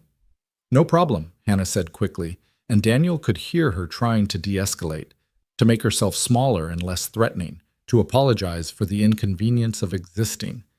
"I just need to withdraw some money from my account. I have my ID." The manager looked between them, then at the teller's computer screen, then back at Hannah. For a long moment, Daniel thought they were going to refuse. We're going to manufacture some reason why Hannah couldn't have her own money. We're going to add one more indignity to the mountain she'd already endured. Then the manager nodded. "Process the withdrawal, please." The teller did, her movement stiff with disapproval, counting out $500 in 20s and 10s like she was doing them a favor. Hannah took the money with hands that trembled slightly, folded it carefully, and tucked it into her jacket pocket. "Thank you," she said, because even after being treated like a potential criminal, she still said thank you. Outside the bank, Hannah was silent as Daniel pushed the wheelchair back toward the Riverside Arms. Her shoulders were rigid again, that defensive tension returning. "I'm sorry," Daniel said finally. They had no right to treat you like that." "They had every right," Hannah said flatly. "I look like exactly what I am. Homeless, broke, desperate. People like that teller, they see someone like me and they make assumptions. Most of the time, they're not wrong. That doesn't make it okay." "No, but it makes it normal." She was quiet for a moment, then added, "Thank you for standing up for me in there. Most people don't. Most people should." They stopped at a dollar store on the way home, and Hannah used her newly accessed funds to buy basics: soap, shampoo, a toothbrush, deodorant, a pack of cheap underwear, a pair of sweatpants. Simple things that everyone needed, but which had been impossible to obtain when you had no money and no address, and no way to carry anything even if you did. Daniel watched her face as she selected each item, saw the way she calculated the price of everything, adding it up in her head to make sure she didn't overspend. Survival math. He recognized it because he did the same thing every time he bought groceries. Every time Mia needed new shoes, every time an unexpected expense appeared and threatened to topple the precarious tower of his finances. He started to offer to pay, but Hannah cut him off. "I've got this," she said firmly. "You've given me shelter and food and more kindness than I've experienced in over a year. Let me buy my own toothbrush." So Daniel did, understanding that dignity sometimes meant being allowed to pay for your own soap. Back at the Riverside Arms, they encountered their first real problem: how to help Hannah use the bathroom in an apartment that had a standard tub/shower combination and no safety bars or accessible features. Hannah had been managing to avoid the question all day, But eventually, biology demanded attention. I can do it myself, she insisted when Daniel asked if she needed help. I've been doing it myself. But the apartment's bathroom was small, and the wheelchair barely fit through the door, and Daniel could see from Hannah's expression that doing it herself was going to involve an unsafe transfer and a lot of struggling and potential injury. How about this? He suggested. I'll help you get situated, then leave you privacy. Not trying to take over, just trying to make it safer. Hannah's jaw worked, pride warring with practicality. Finally, okay. It was awkward and uncomfortable for both of them, Daniel supporting Hannah's weight as she transferred from wheelchair to toilet, averting his eyes as much as possible, trying to maintain her dignity while acknowledging the reality of her situation. When she was safely seated, he retreated quickly, closing the door behind him. He waited in the empty main room, listening to the sounds of Hannah managing her personal needs, and felt a wave of exhaustion crash over him. What had he gotten himself into? He barely had the bandwidth to manage his own life and Mia's, and now he'd taken on responsibility for a paralyzed stranger who needed constant accommodation in a world that wasn't built for her. But then he thought about the alternative, Hannah back at that bus stop, or one like it, struggling alone with no help and no hope, and knew he couldn't have made any other choice. When Hannah called that she was finished, Daniel helped her transfer back to the wheelchair, and they didn't speak about it afterward, both of them pretending the intimacy and vulnerability of the moment hadn't happened. Evening came, and with it the realization that they were actually doing this. Hannah was actually staying, actually living in apartment 104, actually part of their lives now in a way that felt both natural and completely surreal. Mia brought Mr. Flopkins down for Hannah to meet, presenting the stuffed bunny with great solemnity. He's very special, she explained. Mommy gave him to me when I was a baby. He makes people feel safe. Hannah took the worn bunny carefully, as if it were made of glass instead of fabric and stuffing. He's perfect, she said. Does he have any special powers? He keeps bad dreams away, Mia said, and he's good at listening when you're sad. Those are excellent powers. Hannah handed the bunny back, but Mia shook her head. You should keep him tonight, in case you have bad dreams. Mia, that's your special bunny, Daniel started. Miss Hannah needs him more right now, Mia interrupted. She has more bad dreams to keep away. I'll be okay for one night. Hannah looked at the little girl standing before her, offering comfort in the form of a threadbare stuffed animal, and whatever walls she'd been maintaining finally crumbled completely.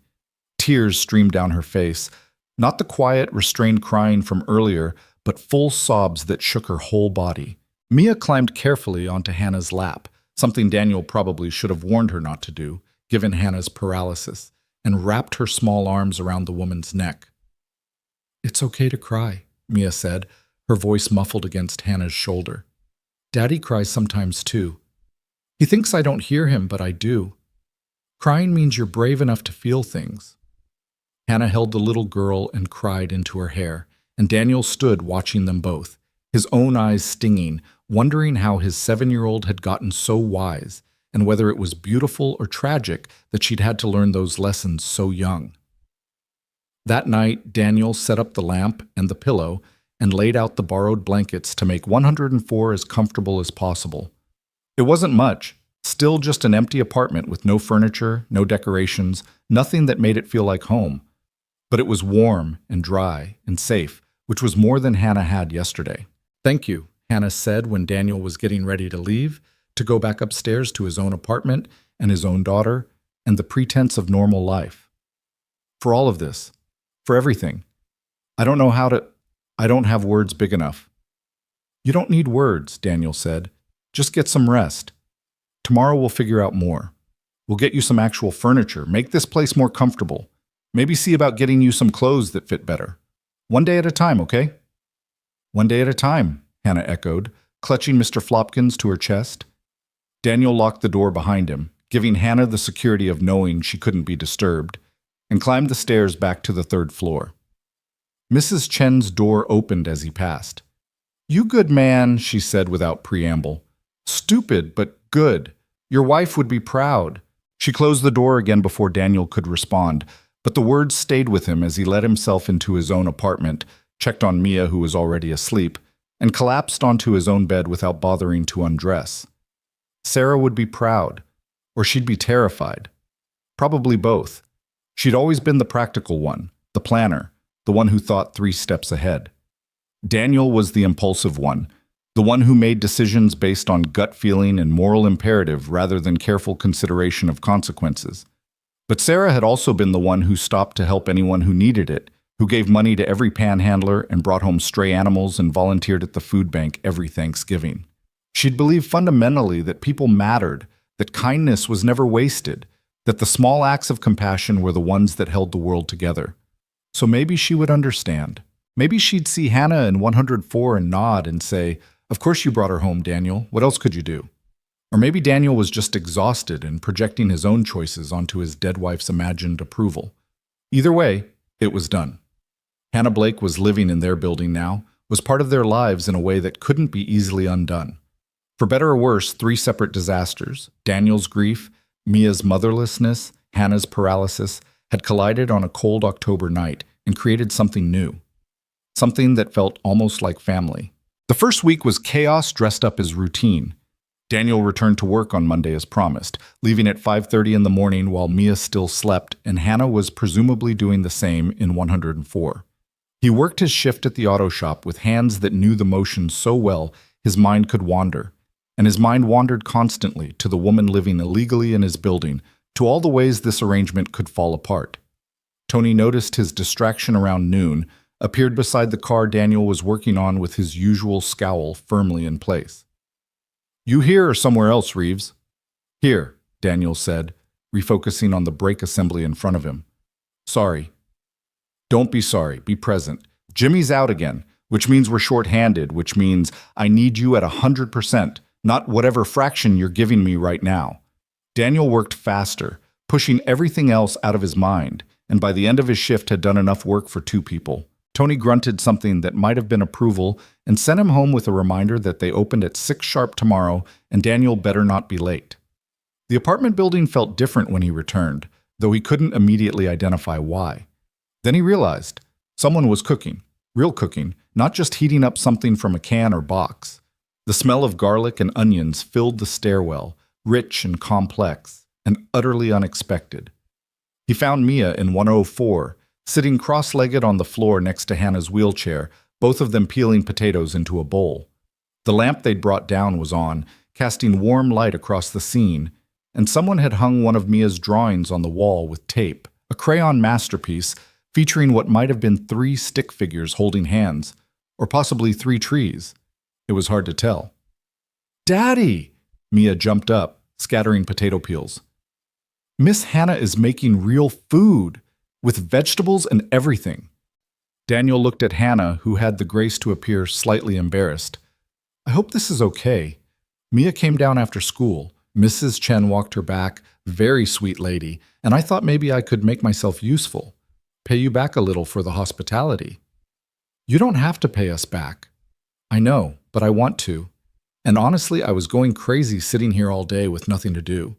Turns out being homeless is exhausting, but being housed with nothing to occupy your time isn't much better." Daniel noticed then that the apartment looked different. The floor had been swept, the corners that had accumulated dust and debris from months of vacancy now clean. The window sparkled like someone had actually washed it, and a few grocery bags sat in the kitchenette corner. "I can't do much," Hannah continued, her hands still working the potato peeler with practiced efficiency. "But I can cook. Used to cook for my whole crew on big construction jobs. So I thought, Mia said you had some money for groceries this week, and there's a corner store 2 blocks over that delivers if you order over $20. So I ordered some basics. Hope that's all right." It was more than all right. It was borderline miraculous. Daniel hadn't had a home-cooked meal that he didn't make himself since Sarah died. Mrs. Chen's pho had been an exception, but that was emergency rations, not everyday sustenance. "What are you making?" "Nothing fancy. Shepherd's pie. Figured it was cheap, filling, and I could make a big batch that would give you leftovers for a few days." She paused in her peeling to look up at him. "I'm not trying to take over or anything. I just needed to feel like I was contributing something." "You're contributing," Daniel assured her. "Trust me, coming home to food I didn't have to think about is contribution enough." They ate together again. the three of them on the floor of 104 because that had apparently become their dining room now. The shepherd's pie was extraordinary, perfectly seasoned, the mashed potatoes on top crispy at the edges, the meat and vegetables underneath savory and rich. Mia declared it the best thing she'd ever eaten, which was probably the enthusiasm of a 7-year-old who'd been living on her father's limited culinary repertoire. But Daniel privately agreed. "My mom taught me," Hannah said when Mia asked where she learned to cook, before she died. She was British, and shepherd's pie was her comfort food. She'd make it whenever things were tough, said it was impossible to feel completely hopeless when you had a warm belly full of good food. Was she right? Mia asked. Hannah considered this seriously. Yeah, I think she was. Doesn't fix everything, but it helps. Makes you feel human again, you know? Reminds you that you still have a body that deserves to be taken care of, even when your brain is telling you otherwise. Daniel watched something shift in his daughter's expression. That moment when a child absorbs wisdom without fully understanding its weight. We should make sure everybody has shepherd's pie then, so nobody forgets they're human. That's a good plan, kiddo, Hannah said softly. Very good plan. The routine established itself with surprising speed. Daniel would leave for work early, checking on both Mia and Hannah before he went. Mrs. Chen would walk Mia home from school, the 7-year-old having apparently convinced the elderly woman that visiting 104 was a necessary part of her afternoon. Hannah would help with homework, make dinner, keep the apartment clean in a way that spoke of someone desperate to justify their existence through usefulness. She doesn't have to do all this, Daniel said to Mrs. Chen one evening when he found her in the hallway. I don't want her to feel like she's a servant or something. Mrs. Chen gave him a look that suggested he was being deliberately obtuse. She not doing it because she have to. She doing it because she need to. You understand difference? Daniel thought he did. When Sarah was dying, he'd felt useless, helpless, unable to fix anything that mattered. The only thing that had kept him sane was being able to do small things. Bring her water, adjust her pillows, read to her when the pain was too much for her to focus. Not because those things changed the outcome, but because doing nothing would have broken him completely. Hannah needed to feel useful, needed to feel like she had value beyond being someone's charity case. The cooking and cleaning weren't about obligation. They were about survival, about maintaining a sense of self when everything else had been stripped away. Yeah, Daniel said. I understand. Good. Now you tell her she can use my laundry machine. Girl been washing clothes in bathroom sink is ridiculous. So Daniel told Hannah, who initially refused, who insisted she couldn't impose any more than she already was. But Mrs. Chen appeared at the door of 104 the next morning with a bottle of detergent and instructions delivered in a tone that brooked no argument, and after that Hannah's clothes stopped looking quite so worn and hopeless. The second week brought new challenges. Mia's school sent home a permission slip for a field trip that cost $15, which might as well have been $1,500 given the state of Daniel's bank account. He stared at the paper for a long time, trying to figure out where the money would come from, which bill he could delay paying, what he could sacrifice. Hannah found him that evening sitting at the tiny kitchen table in 104. It had become their gathering place somehow, easier than constantly climbing stairs, with his head in his hands and a calculator surrounded by crumpled receipts. What's wrong? She asked. Daniel explained about the field trip, about the way money never stretched far enough, about the constant calculation of which need was most urgent. I just hate telling her no. She's lost so much already. A field trip to the science museum seems like such a small thing, but it's not small to her, you know? Hannah was quiet for a moment, then, how much do you have in your account right now? Honestly? $83. Rent's paid until the end of the month, but utilities are due next week, and I need gas to get to work, and... He gestured helplessly at the scattered receipts, the evidence of survival math that never quite added up. I have money, Hannah said. From the bank. I've barely spent any of it because you won't let me pay for anything. Hannah, no. Listen to me. Her voice was firm. You've given me shelter, food, safety. You've given me back my dignity piece by piece. Let me do this one thing. Let me pay for Mia's field trip. Please. That's your money. You need it for what? I have nowhere to go that costs money. I have food because you feed me. I have shelter because you let me stay here. That money is just sitting there making me feel guilty because I'm not contributing. Let me contribute this. They argued about it for another 10 minutes, Daniel insisting it wasn't her responsibility, Hannah insisting it was her choice. Finally, she played the card that ended the argument. Your daughter gave me her most precious possession to keep me safe from nightmares. She did that without hesitation, without asking anything in return. You don't think I can spare $15 for her field trip? Mr. Plopkin still sat on the floor next to where Hannah slept each night, a guardian made of fabric and love. Daniel saw him there and felt his resistance crumble. Okay, he said quietly. Thank you. You're welcome. Now show me these bills. Maybe I can help you figure out a better way to organize them. It turned out Hannah was frighteningly good with money. She'd had to be, she explained, managing construction budgets where a single miscalculation could cost thousands. Within an hour, she'd reorganized Daniel's finances, identified places where he was spending slightly more than necessary, created a payment schedule that would keep everything current without sending him into overdraft. You should be an accountant, Daniel said, staring at the neat spreadsheet she'd created in a notebook. I should be a lot of things. But right now, I'm a woman living in a borrowed apartment, so I'll settle for being helpful. The edge in her voice caught Daniel's attention. Hey, you okay? Hannah's hand stilled on the notebook. Define okay. I'm warm and fed and safe, which is more than I had 2 weeks ago. But I'm also living on borrowed time in borrowed space, and I don't know what happens next. So yeah, I'm okay. And also, I'm terrified. Of what? Of this ending. Of you deciding I'm too much trouble. Of the landlord finding out. Of Mia getting too attached and then losing someone else she cares about. Of letting myself believe this is real and then having it yanked away. Her voice dropped to almost a whisper. Of hoping. Daniel understood that fear intimately. After Sarah died, he'd been terrified of hoping for anything, not just big things like happiness or love, but small things like a good day, a moment of peace, an hour without grief. Because hope required vulnerability, and vulnerability meant the possibility of more pain. I can't promise nothing will go wrong, he said carefully. I can't guarantee this works long term, but I can promise you this, we're not going to just kick you out. We're not going to abandon you. Whatever happens, we'll figure it out together. You're not alone anymore, Hannah.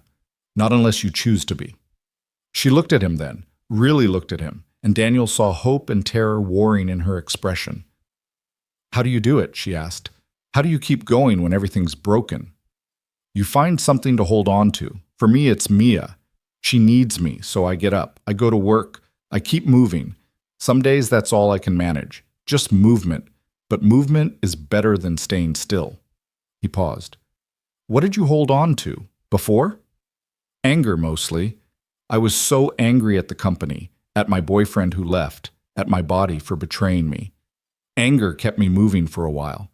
But anger burns out eventually, and then you're just left with exhaustion. So find something else. Something better than anger. Like what? Daniel gestured around the small apartment, at the drawing Mia had hung on the wall, at the notebook with its careful budget calculations, at the evidence of Hannah's integration into their strange little family. Like this. Like being part of something, like mattering to people who matter to you. Hannah was quiet for a long time. Then, so softly he almost didn't hear. I'd forgotten what that felt like. The third week, Hannah fixed the wiring.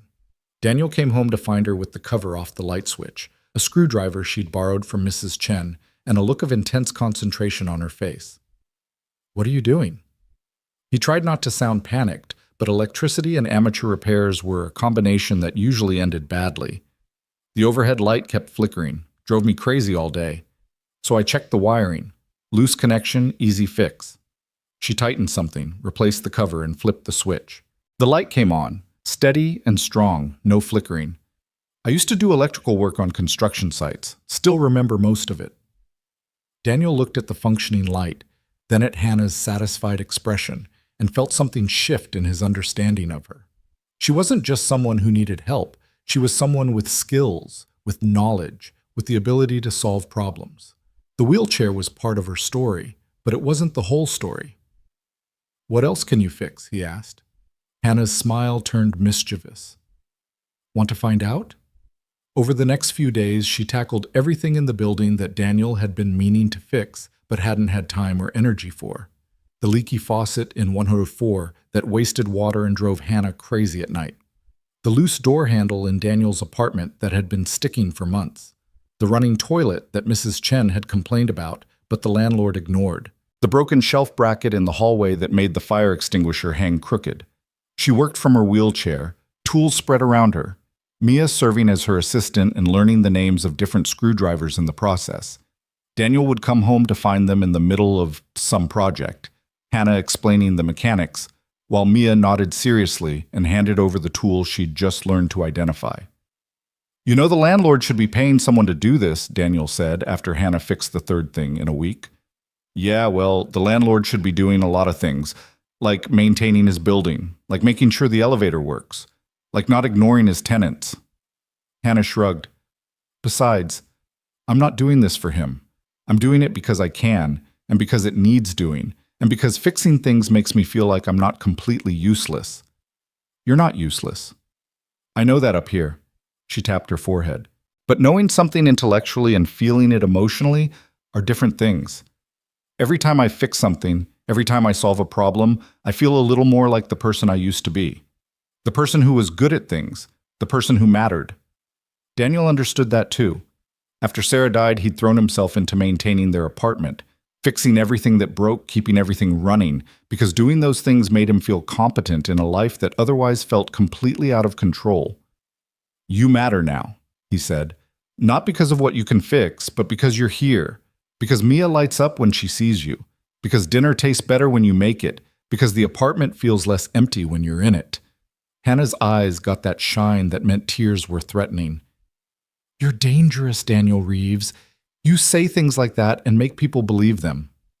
"Good. Someone should." The fourth week, everything almost fell apart.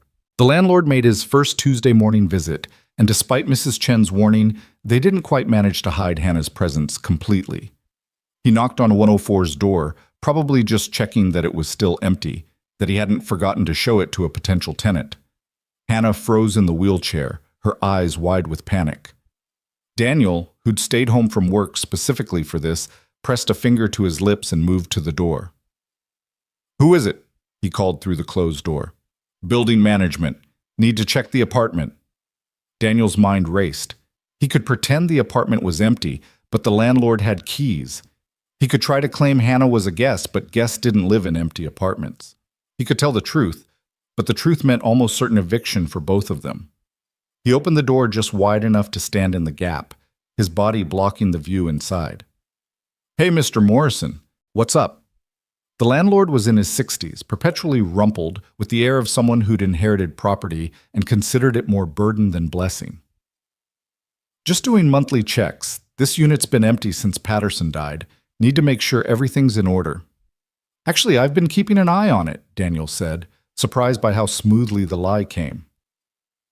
"Making sure no pipes burst, no leaks, that kind of thing. Better than letting it sit completely empty, right?" Morrison's eyes narrowed slightly. "That's not your responsibility?" "I know, but I figured it was the neighborly thing to do.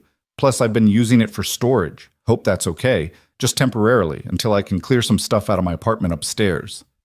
It was a weak excuse, but Morrison seemed more irritated by the interruption to his routine than suspicious of the explanation. "Fine, whatever. Long as you're not subletting it or doing anything stupid. I don't need more problems." "No, sir. No problems." Morrison moved on to the next apartment on his list, and Daniel closed the door with hands that trembled slightly. Hannah had gone pale, her breathing fast and shallow. "That was close," she whispered. "Too close. We need a better plan for next month."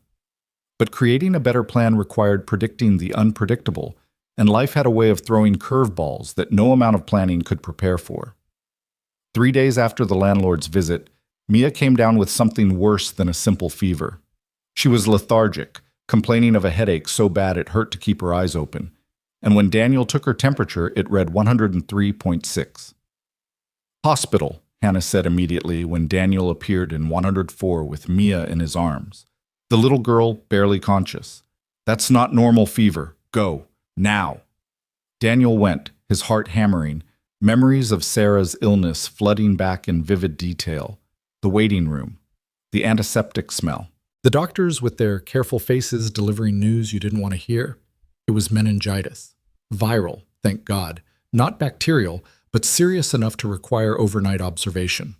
They admitted Mia, started her on IV fluids and medications, and Daniel sat by her bed watching her sleep, feeling helpless in the way only a parent whose child is suffering can feel. His phone buzzed around 10 p.m. A text from Hannah, sent via a messaging app she'd set up on a borrowed tablet Mrs. Chen had apparently loaned her. "How is she?" Daniel typed back with one thumb. "Stable. Meningitis. They're keeping her overnight." "I'm so sorry. Do you need anything?" What Daniel needed was for his daughter to be healthy, for medical emergencies to cost less than a year's salary, for the universe to stop targeting his family. But what he typed was, "No, I'm good, thanks." Another message came through. "I know you're not good, but I'll be thinking of you both. Mia's strong. She'll get through this." The confidence in those words, coming from someone who'd survived her own medical catastrophe, meant more than Hannah probably realized.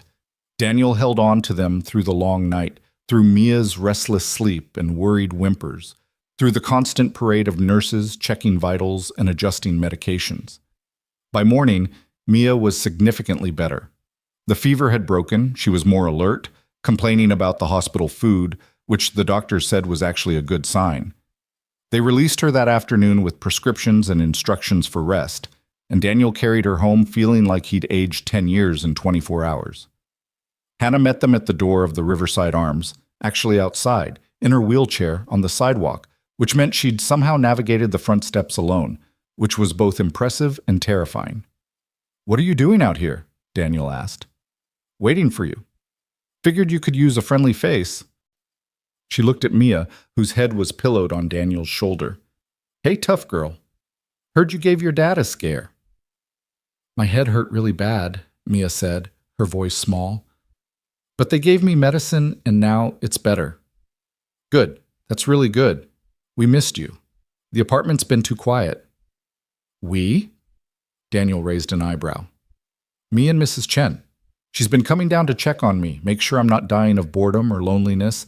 Turns out when you sit still long enough, people tell you their whole life stories." Hannah started wheeling herself back toward the entrance. "Did you know she escaped Vietnam on a boat? With 3 children under 5? The stories she has. They're incredible." Daniel helped Hannah navigate back inside, easier going up than down, gravity being what it was, and they made their way to 104. Someone, probably Mrs. Chen with Hannah's guidance, had made soup. Real soup, not from a can, with vegetables and broth that smelled like comfort itself. They ate together, Mia between them on the floor, covered in blankets like a small cocoon. She fell asleep halfway through eating, exhausted from her ordeal, and Daniel carried her upstairs to her own bed, tucking her in with Mr. Flopkins, who'd been temporarily returned from Hannah's keeping. When he came back down to 104, Hannah was cleaning up the dishes, balancing them on her lap to wheel them to the tiny kitchenette sink. "Let me do that," Daniel said. "I've got it. Sit down before you fall down. You look exhausted." Daniel sat, because she was right. He was beyond exhausted, running on empty, the adrenaline that had kept him going through Mia's crisis finally draining away. "Thank you," he said, "for being here, for caring." Hannah paused in her washing. "Of course I care. She's special. You both are. You saved my life, Daniel, not in some abstract way, but literally. I was dying at that bus stop, giving up, and you stopped. You saw me. You brought me here. You gave me a reason to keep going." "You would have found a reason eventually." "I don't think I would have. I think I would have stayed there until the cold or hunger or just sheer despair finished the job the steel beams started. But you didn't let that happen. So yeah, I care what happens to Mia. I care what happens to you. You're my family now, whether that was the plan or not." Family. The word hung in the air between them, weighted with possibility and danger. Family meant responsibility, commitment, the risk of loss. Daniel had lost his family once already, had watched Sarah die slowly, painfully, inevitably. The thought of building a new family, of letting himself care that deeply again, terrified him. But it was too late. He already cared. Mia already cared. They'd all crossed a line somewhere in the past month, moved from strangers to something else entirely. Yeah, Daniel said finally. Family. The fifth week brought an unexpected visitor. Hannah's former boyfriend, Marcus, somehow tracked her down through a series of phone calls to homeless shelters and social services. He appeared at the Riverside Arms on a Thursday afternoon, asking neighbors if they'd seen a woman in a wheelchair. Mrs. Chen naturally said nothing, but one of the other tenants, less invested in discretion, pointed him toward 104. Hannah was alone when he knocked. Daniel was at work, Mia at school, and Hannah had been in the middle of fixing a crack in the wall plaster when the knock came. She'd frozen at the sound, some instinct warning her before she even opened the door. Marcus looked different than she remembered.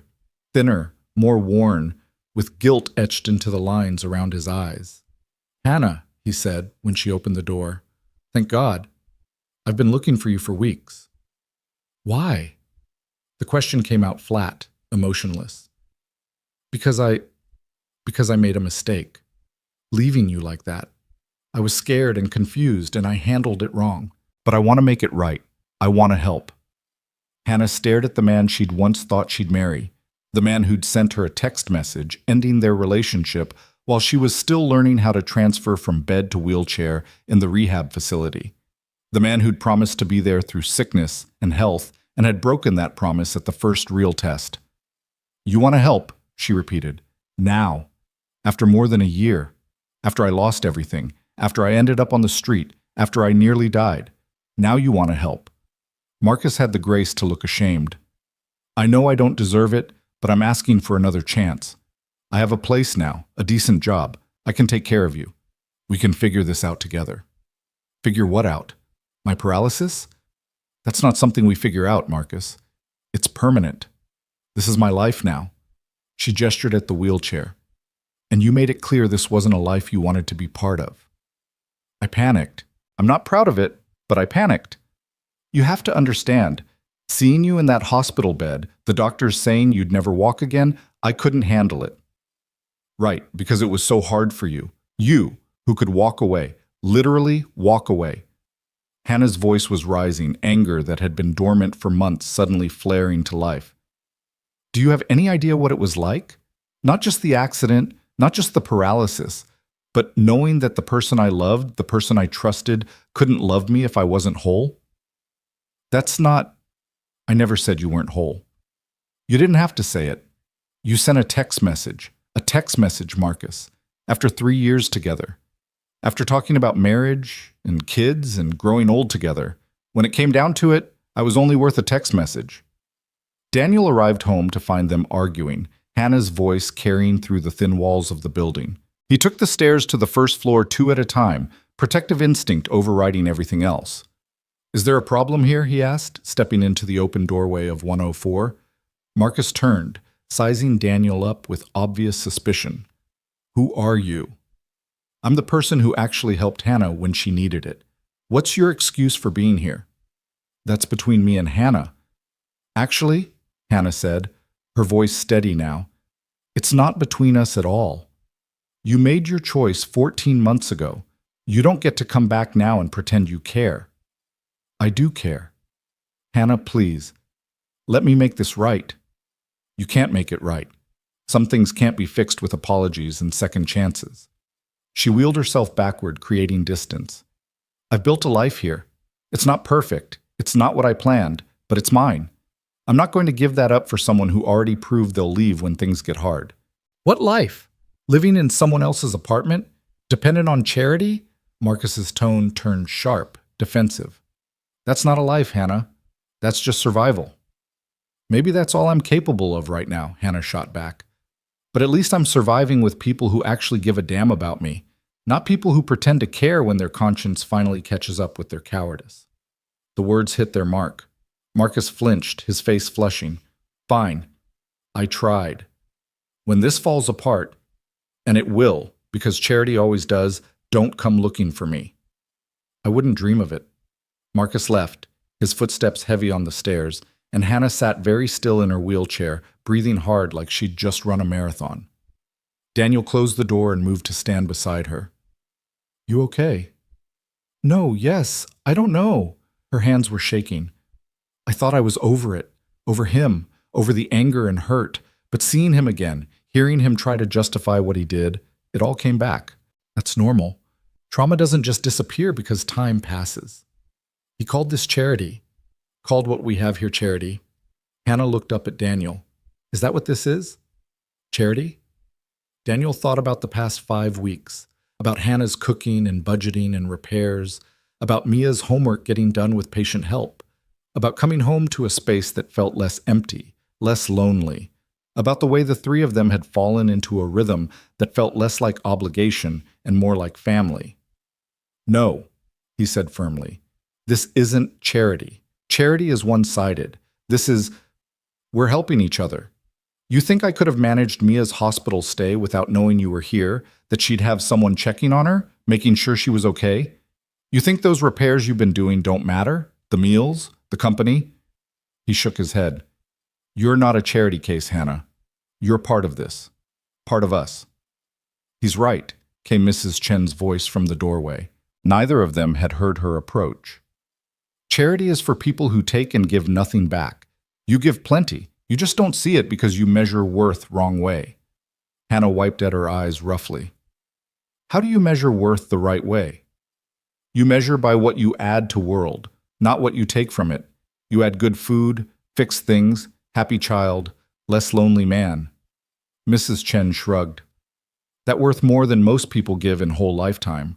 So boyfriend is wrong. This not charity. This is family. There was that word again. Family. It seemed to keep appearing, refusing to be ignored or dismissed. I'm sorry, Hannah said after Mrs. Chen had left, after they'd both had time to absorb the confrontation with Marcus. I'm sorry for bringing drama to your door, for having history that shows up uninvited. Everyone has history, Daniel said. Mine includes a dead wife and grief that sometimes hits out of nowhere. We all carry things. That doesn't make us burdens. You really believe that? I'm learning to. You're helping me learn it, actually. Seeing how you keep going, keep contributing, keep trying even when it would be easier to give up. It reminds me that survival is worth something all by itself. Hannah was quiet for a long moment. Then, Marcus was partially right about one thing. This situation, me living here illegally, all of us pretending this is sustainable, it can't last forever. Eventually something will happen. The landlord will notice, or social services will find me, or something else will go wrong. Then we'll deal with it when it happens. But Hannah, you don't have to plan your exit right now. You don't have to have all the answers. You can just be here, in this moment, in this place. That's enough. Is it enough for you? Having a paralyzed woman taking up space in your building, complicating your life? Daniel moved to sit on the floor in front of her wheelchair, looking up at her the way she usually had to look up at everyone else. You want to know what's enough? Coming home and not feeling completely alone is enough. Seeing my daughter laugh and learn and trust again is enough. Having someone to share the weight of daily life with is enough. You didn't complicate my life, Hannah. You made it fuller. The tears came then, streaming down Hannah's face unchecked. I don't know how to do this, how to let myself stay, how to believe this is real. One day at a time. Same way we do everything else. Just one day at a time. That night, after Mia had come home from school and they'd eaten dinner together and Mia had gone to bed, Daniel and Hannah sat in the dimly lit space of 104 and talked. Really talked. About more than just logistics and practicalities. About Sarah and how Daniel still sometimes forgot she was gone. About Hannah's parents and their car accident and the particular loneliness of being orphaned as an adult. About fear and hope and the strange way disaster could sometimes lead to unexpected grace. I never wanted to need anyone again, Hannah admitted. After Marcus left, after everyone else disappeared, I told myself it was better to be alone. Safer. If you don't need people, they can't hurt you by leaving. But you also can't heal alone, Daniel said. I tried that after Sarah died. Tried to be entirely self-sufficient, to not need help or support or connection. almost destroyed me. Mia saved me, really. She needed me so badly that I had to keep going, had to accept help even when I didn't want to. So we're both learning the same lesson, that needing people isn't weakness, that needing people is human, and being human is enough. They sat in comfortable silence after that, the kind of silence that only happens between people who've moved past the need to fill every quiet moment with words. Outside, the October night had given way to November cold, but inside 104, there was warmth and light and the sense of something being built, slowly and imperfectly, from the broken pieces of 3 separate lives. Daniel thought about Marcus's visit, about his accusation of charity, and realized that what they had here was something much more complicated and real than simple giving and receiving. They were surviving together, healing together, building something that didn't have a name but felt essential nonetheless. As he climbed the stairs to his own apartment later, leaving Hannah to her makeshift bedroom on the floor of 104, Daniel felt something he hadn't felt in the 2 years since Sarah died. Not happiness, exactly, but something close to it. Something that felt like possibility, like the future might hold more than just endless repetition of grief and struggle. And in apartment 104, Hannah Blake sat in her wheelchair holding Mr. Flopkins, Mia having decided the stuffed bunny should live with Hannah permanently, and let herself believe, just for a moment, that maybe charity was the wrong word after all.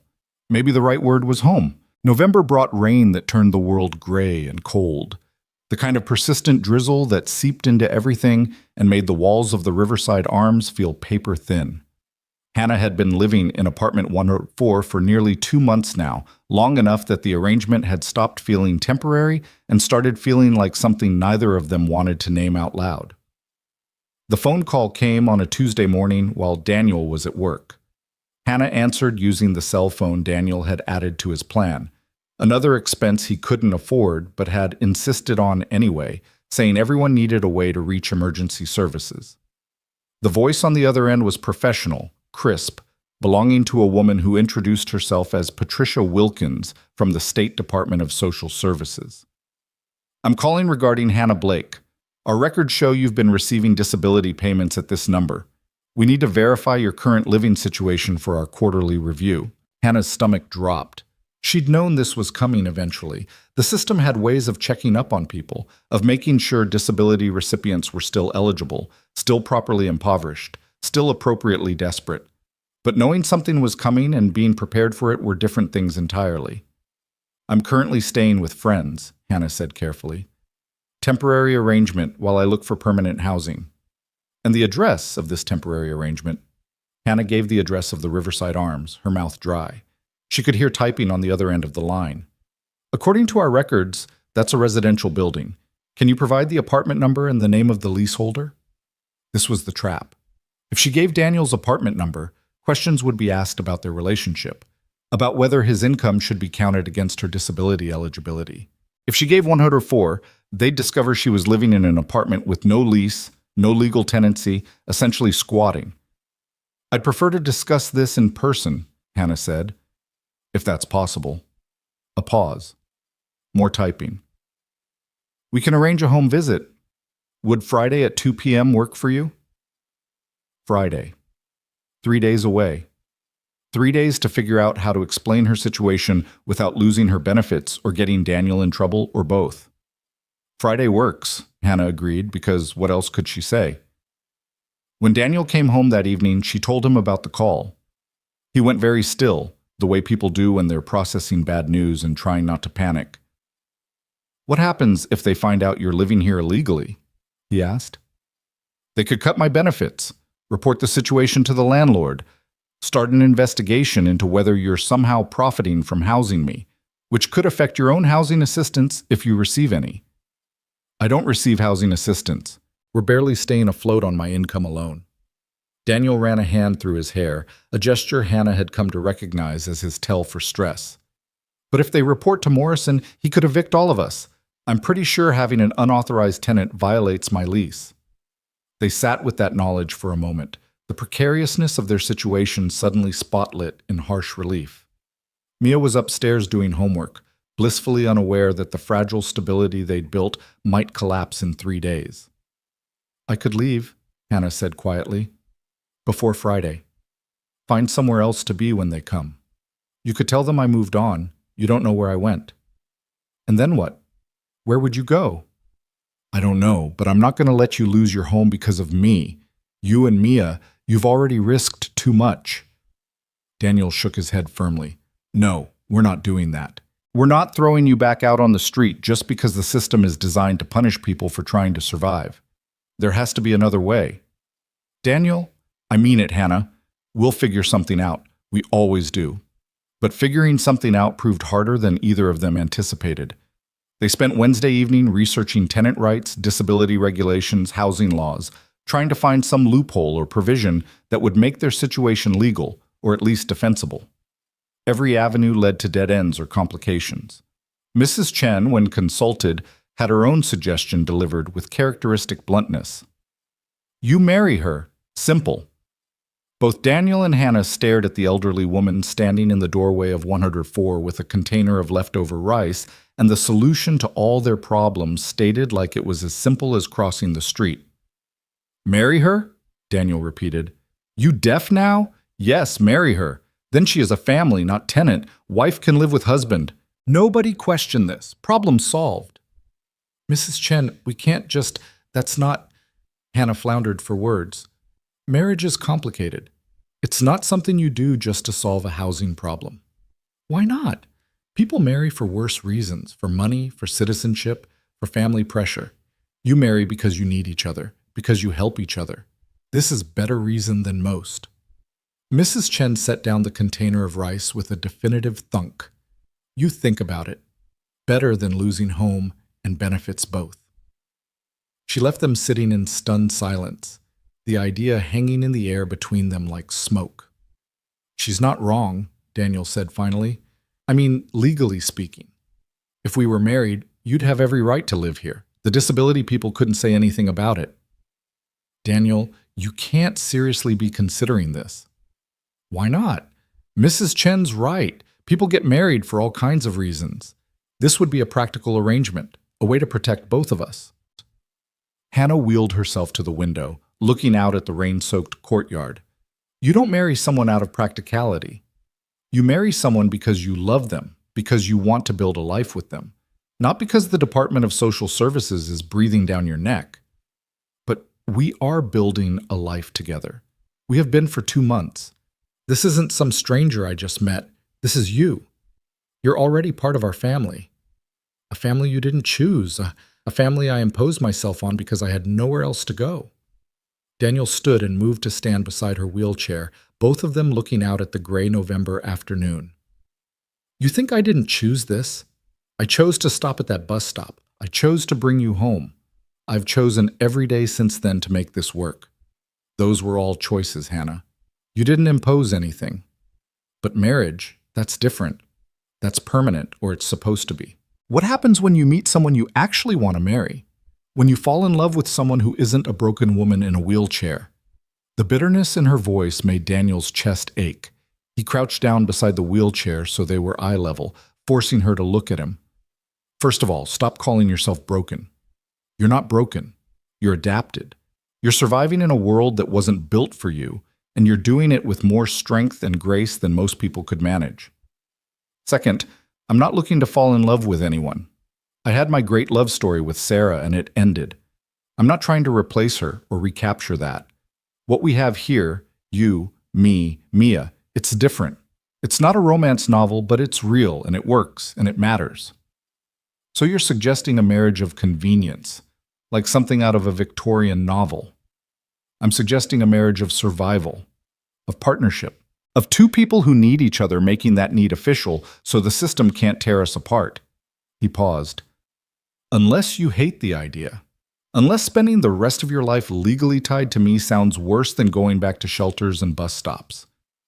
Hannah was quiet for a long time, watching the rain, and Daniel stayed crouched beside her chair, even though his knees were protesting. Finally, she spoke. I don't hate the idea. That's what scares me. I should hate it. It's insane. It's rushing into something huge for all the wrong reasons.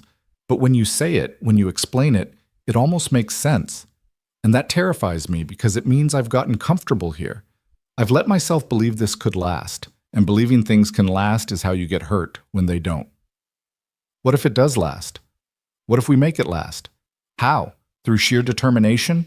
That's not how marriages work, Daniel. Actually, I think that's exactly how marriages work. Sarah and I, we didn't stay together because every day was perfect. We stayed together because we chose to, even on the hard days, especially on the hard days. We were determined to make it work, and we did. His voice softened. Until we couldn't anymore. Until cancer made that choice for us. Hannah reached down and put her hand on his shoulder, the first time she'd voluntarily touched him outside of necessary physical assistance. I'm sorry that you lost her, that you had to watch her die.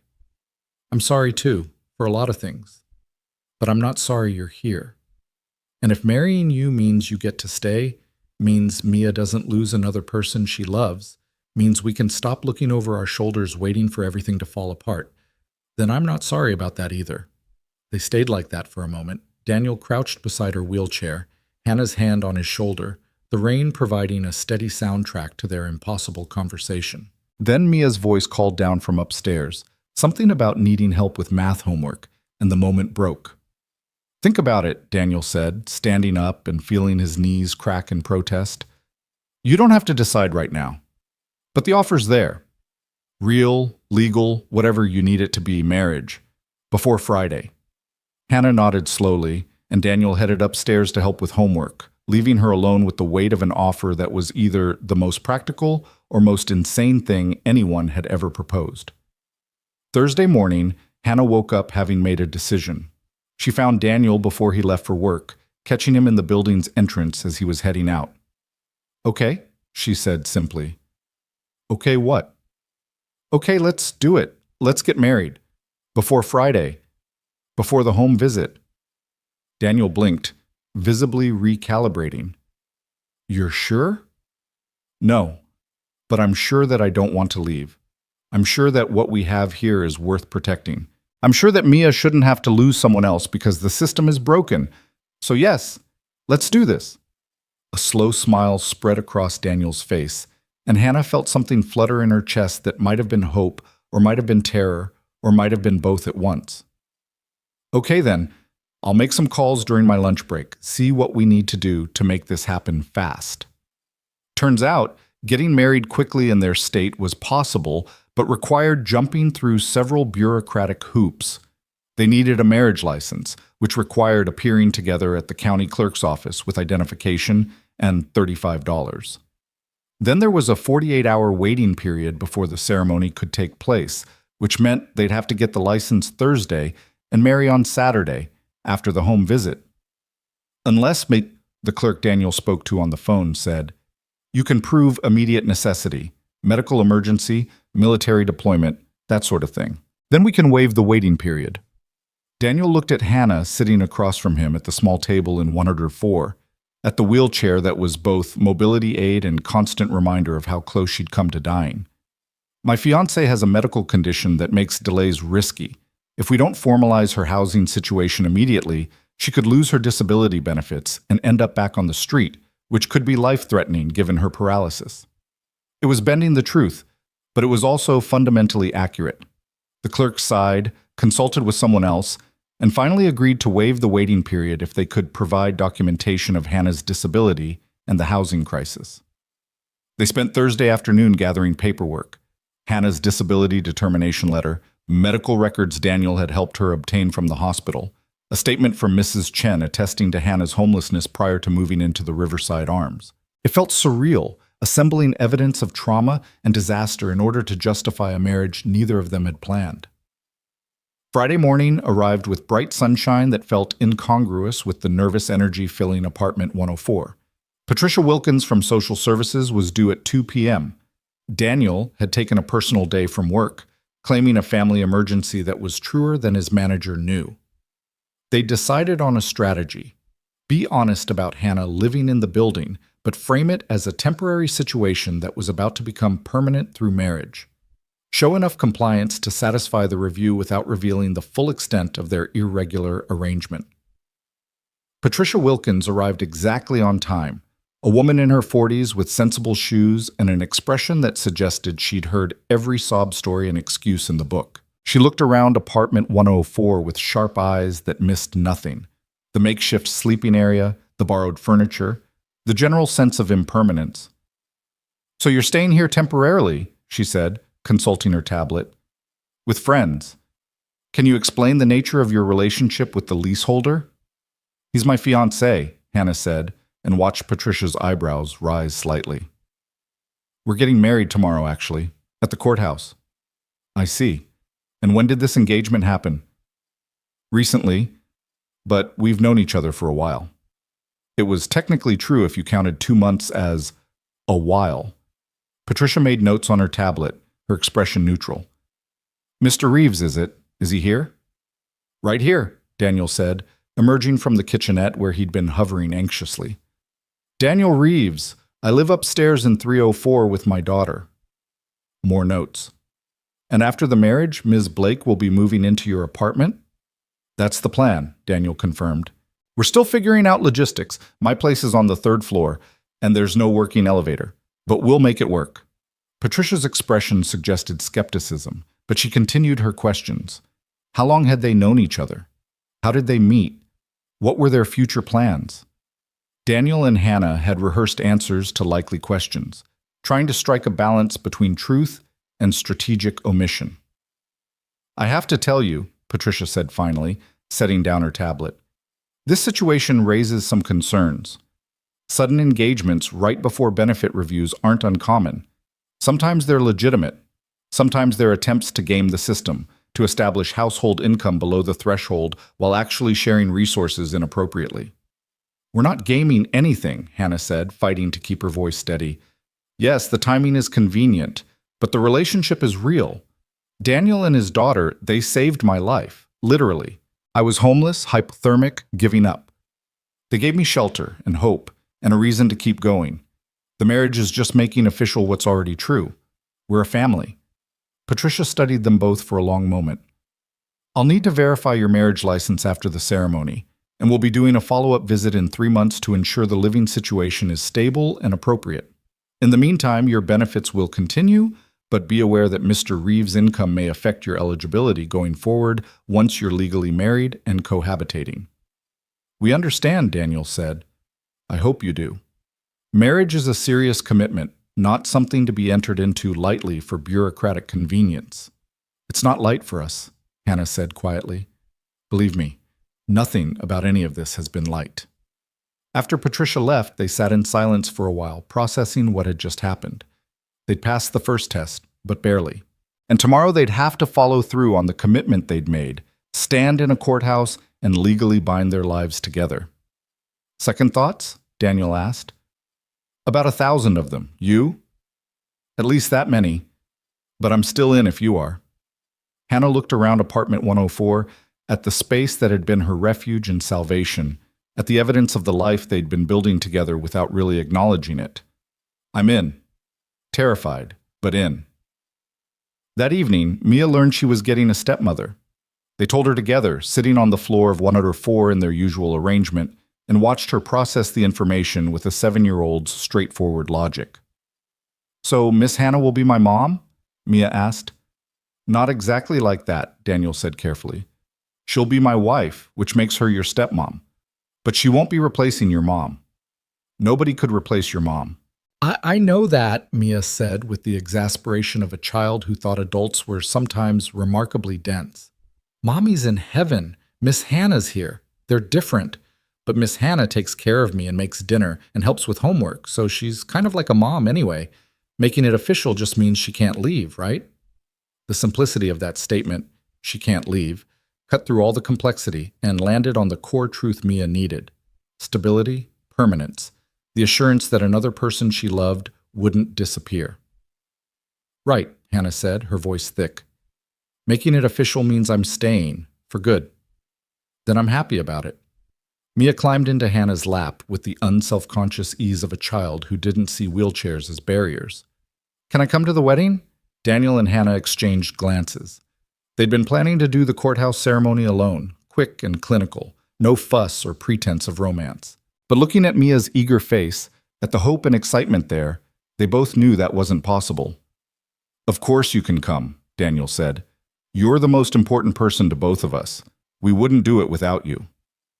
Saturday morning dawned clear and cold, the kind of November day where the sky was impossibly blue and the air sharp enough to hurt your lungs.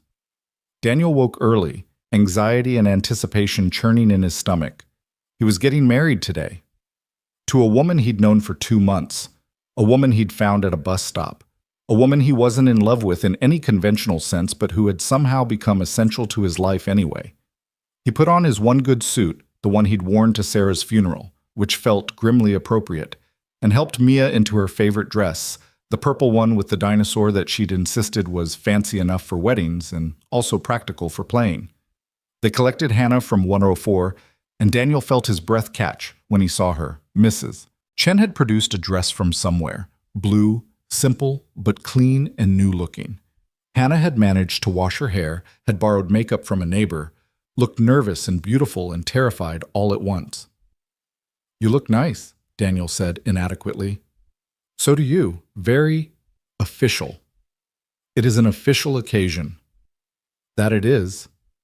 They stood there awkwardly until Mia grabbed both their hands. "Come on, we don't want to be late to your wedding." The courthouse was busy with other people's dramas, divorces and custody hearings and traffic violations. They waited their turn in a hallway that smelled like floor wax and anxiety. Hannah in her wheelchair, Daniel beside her, Mia swinging their joined hands and humming to herself. "We can still back out," Hannah whispered, "if you're having doubts." "Are you having doubts?" "Constantly, but I'm here anyway." "Same. So I guess we're doing this." Their names were called. They entered a small room with a judge who looked like she'd performed 1,000 ceremonies and found them all equally routine. 2 witnesses were required. One of the courthouse staff and another couple waiting their turn graciously agreed to serve. The ceremony was brief, bureaucratic, nothing like the church wedding Daniel had shared with Sarah or the romantic celebration Hannah had once imagined for herself. The judge recited the legal requirements, asked if they understood the commitment they were making, requested their affirmation. "Do you, Daniel Reeves, take Hannah Blake to be your lawfully wedded wife, to have and to hold from this day forward, for better, for worse, for richer, for poorer, in sickness and in health, until death do you part?" Daniel looked at Hannah, at the woman who'd come into his life during one of the hardest periods he'd ever faced, who'd somehow made that life fuller instead of more complicated. "I do. And do you, Hannah Blake, take Daniel Reeves to be your lawfully wedded husband, to have and to hold from this day forward, for better, for worse, for richer, for poorer, in sickness and in health, until death do you part?" Hannah's eyes were wet, but her voice was steady. "I do." They didn't have rings, hadn't thought that far ahead, but the judge pronounced them married anyway, and suddenly it was done. Legal, binding, real. "You may kiss the bride," the judge said, with the first hint of warmth she'd shown. Daniel and Hannah looked at each other, both clearly thinking the same thing. They'd never kissed, had barely even touched beyond necessary physical assistance. But they were married now, and the judge was waiting, and Mia was watching with bright, excited eyes. Daniel leaned down, and Hannah tilted her face up, and they shared the most awkward, gentle, chaste kiss in the history of weddings. It was over in a second, but it felt significant anyway, like the seal on a contract they'd both signed in blood. Outside the courthouse, Mia insisted on taking pictures using Daniel's phone, posing them in front of a fountain and declaring it perfect wedding pictures even if Daddy's suit is too big and Mom Hannah, looks like she's going to cry. "Happy tears," Hannah assured her. "These are happy tears." Were they? Daniel wasn't entirely sure what he was feeling. Relief that the legal situation was resolved, certainly. Gratitude that Hannah would be protected now. Anxiety about what came next, about navigating an actual marriage with someone who was essentially a stranger who'd become family through circumstance rather than courtship. They went out for lunch, not a fancy wedding meal, just burgers at a diner near the courthouse. And Mia chattered the whole time about school and her friends and how she couldn't wait to tell Emma that she had a new mom. Hannah and Daniel let her talk, grateful for the distraction from their own swirling thoughts. The reality of what they'd done hit later, back at the Riverside Arms, when they had to figure out the practical aspects of being married. Hannah's belongings were in 104, but Patricia had said they needed to be cohabitating, which meant somehow getting Hannah and all her things up to the third floor despite the broken elevator and Hannah's inability to climb stairs. I could carry you, Daniel suggested. And the wheelchair? You going to carry that separately? Maybe we could rig up some kind of pulley system, get Mrs. Chen to help. They were still debating logistics when Mrs. Chen herself appeared, having apparently developed a sixth sense for when she was needed. She took one look at their predicament and made a sound of disgust. You think I let new bride spend wedding night separated from husband? No, we fix elevator. Mrs. Chen, the elevator's been broken for months. The landlord says it needs parts, a specialist. Landlord is lazy and cheap. Elevator needs reset. Nothing more. I fix. And somehow, impossibly, Mrs. Chen did fix it. Or rather, she recruited Mr. Rodriguez from 204, who used to be a building superintendent before retirement, and together they went into the elevator control room with tools and determination, and 20 minutes later emerged with a working elevator. You tell landlord it fixed itself, Mrs. Chen instructed. He too stupid to question. Now bride goes upstairs with husband like proper married people. So Hannah rode the newly functioning elevator up to the third floor, her few possessions loaded into the wheelchair's storage bag and a garbage bag they'd pressed into service. Daniel unlocked the door to apartment 304, and Hannah wheeled herself into what was now legally her home. The apartment was small, cluttered with the accumulated debris of Daniel and Mia's life together. Toys scattered across the living room, dishes in the sink, Sarah's photos still on the walls, a shrine to a past that Daniel hadn't yet figured out how to integrate with his present. It's not much, Daniel said, suddenly seeing the space through Hannah's eyes and finding it wanting. It's more than I had 2 months ago. It's more than I ever thought I'd have again. Hannah wheeled herself slowly through the rooms, taking inventory. We'll need to rearrange some things, make space for the chair to navigate, but it's doable. They spent the evening doing exactly that, moving furniture, clearing pathways, creating room for Hannah to exist in the space. Mia helped by relocating her toys from the living room to her bedroom, a process that involved carrying 3 items at a time and getting distracted by each one. By the time they finished, the apartment looked different, less like a shrine to the past and more like a space where present and future could coexist. Sarah's photos stayed up, but they were joined by one of Mia's drawings, the one from apartment 104, with the 3 stick figures holding hands. She'll always be here, Hannah said, looking at Sarah's smiling face in the wedding photo that held pride of place on the bookshelf. I'm not trying to replace her or erase her. I know that, and I'm glad. Mia needs to remember her mom, needs to know Sarah was real and loved her. Daniel paused. But she also needs what you give her, what we give her together. The present matters too. That night, they faced the sleeping arrangements. The apartment had 2 bedrooms, Mia's and what had been Daniel's but was now theoretically theirs. Hannah looked at the double bed with obvious anxiety. I can sleep on the couch, Daniel offered quickly. On your wedding night? That sends a strange message. This is a strange situation. Strange messages are kind of our specialty. Hannah smiled slightly. How about we both sleep in the bed, but with proper boundaries? You stay on your side, I stay on mine. Like a historical marriage of convenience, where the couple had separate chambers but couldn't afford them. That works, though fair warning, I sometimes have nightmares. Sarah's death, sometimes I dream about it. I might wake you up. I have nightmares too. The accident mostly. The feeling of the steel beams falling, not being able to move fast enough. She met his eyes. Maybe we can wake each other up when the nightmares come. Remind each other we survived. They prepared for bed awkwardly, taking turns in the bathroom, carefully not watching as the other changed clothes. Daniel ended up in sweatpants and a t-shirt.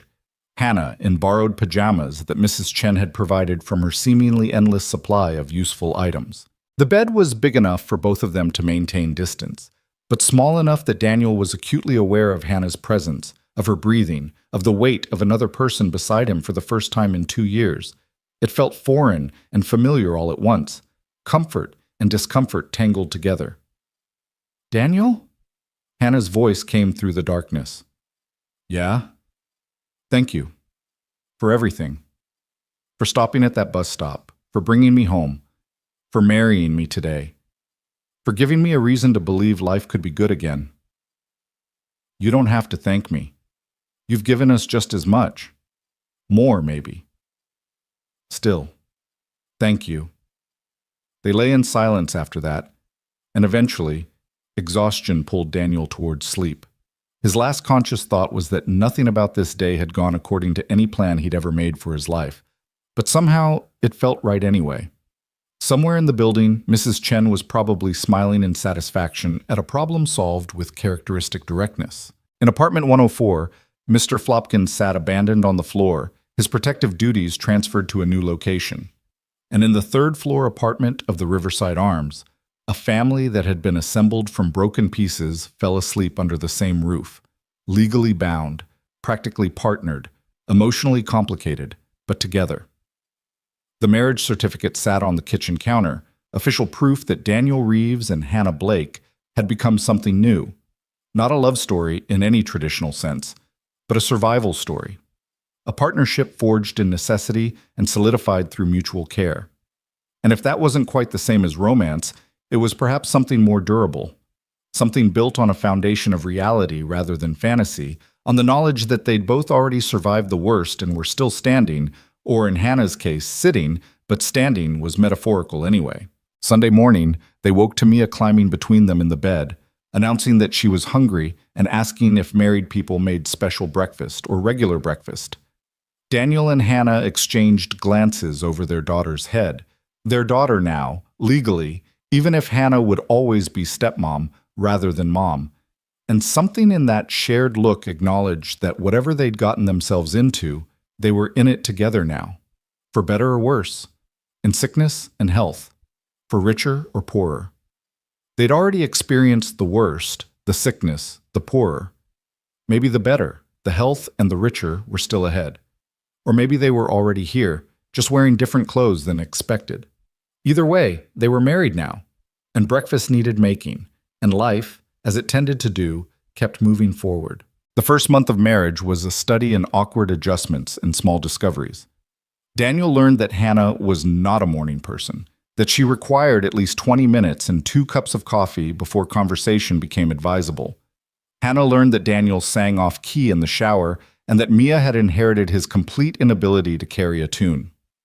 They learned each other's routines, the geography of personal space, the unspoken negotiations of shared living. The 3-month follow-up visit from Patricia Wilkins came in February, on a day when ice crusted the windows and made the world look fragile. Hannah had spent the previous week making sure everything looked appropriately domestic.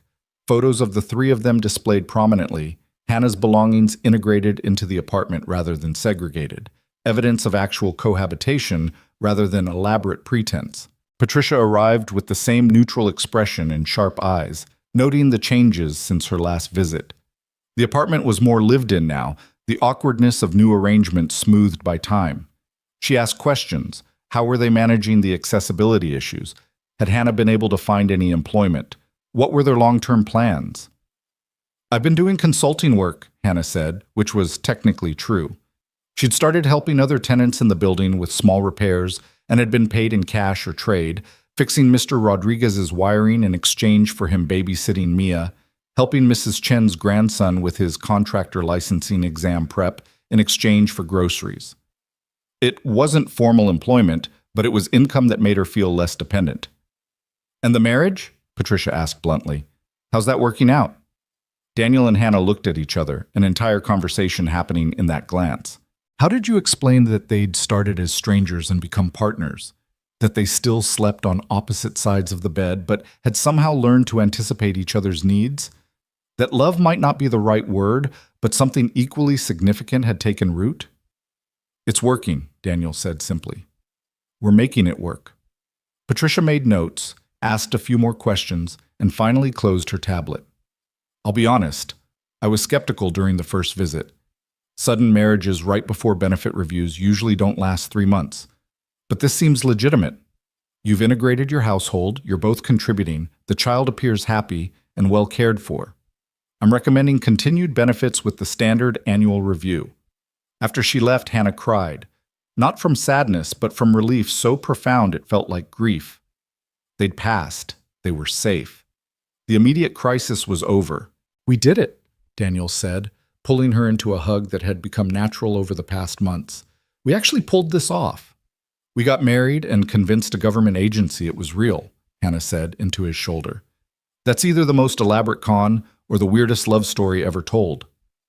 "Maybe it's both." Spring came gradually, winter releasing its grip one grudging day at a time. And with spring came unexpected developments.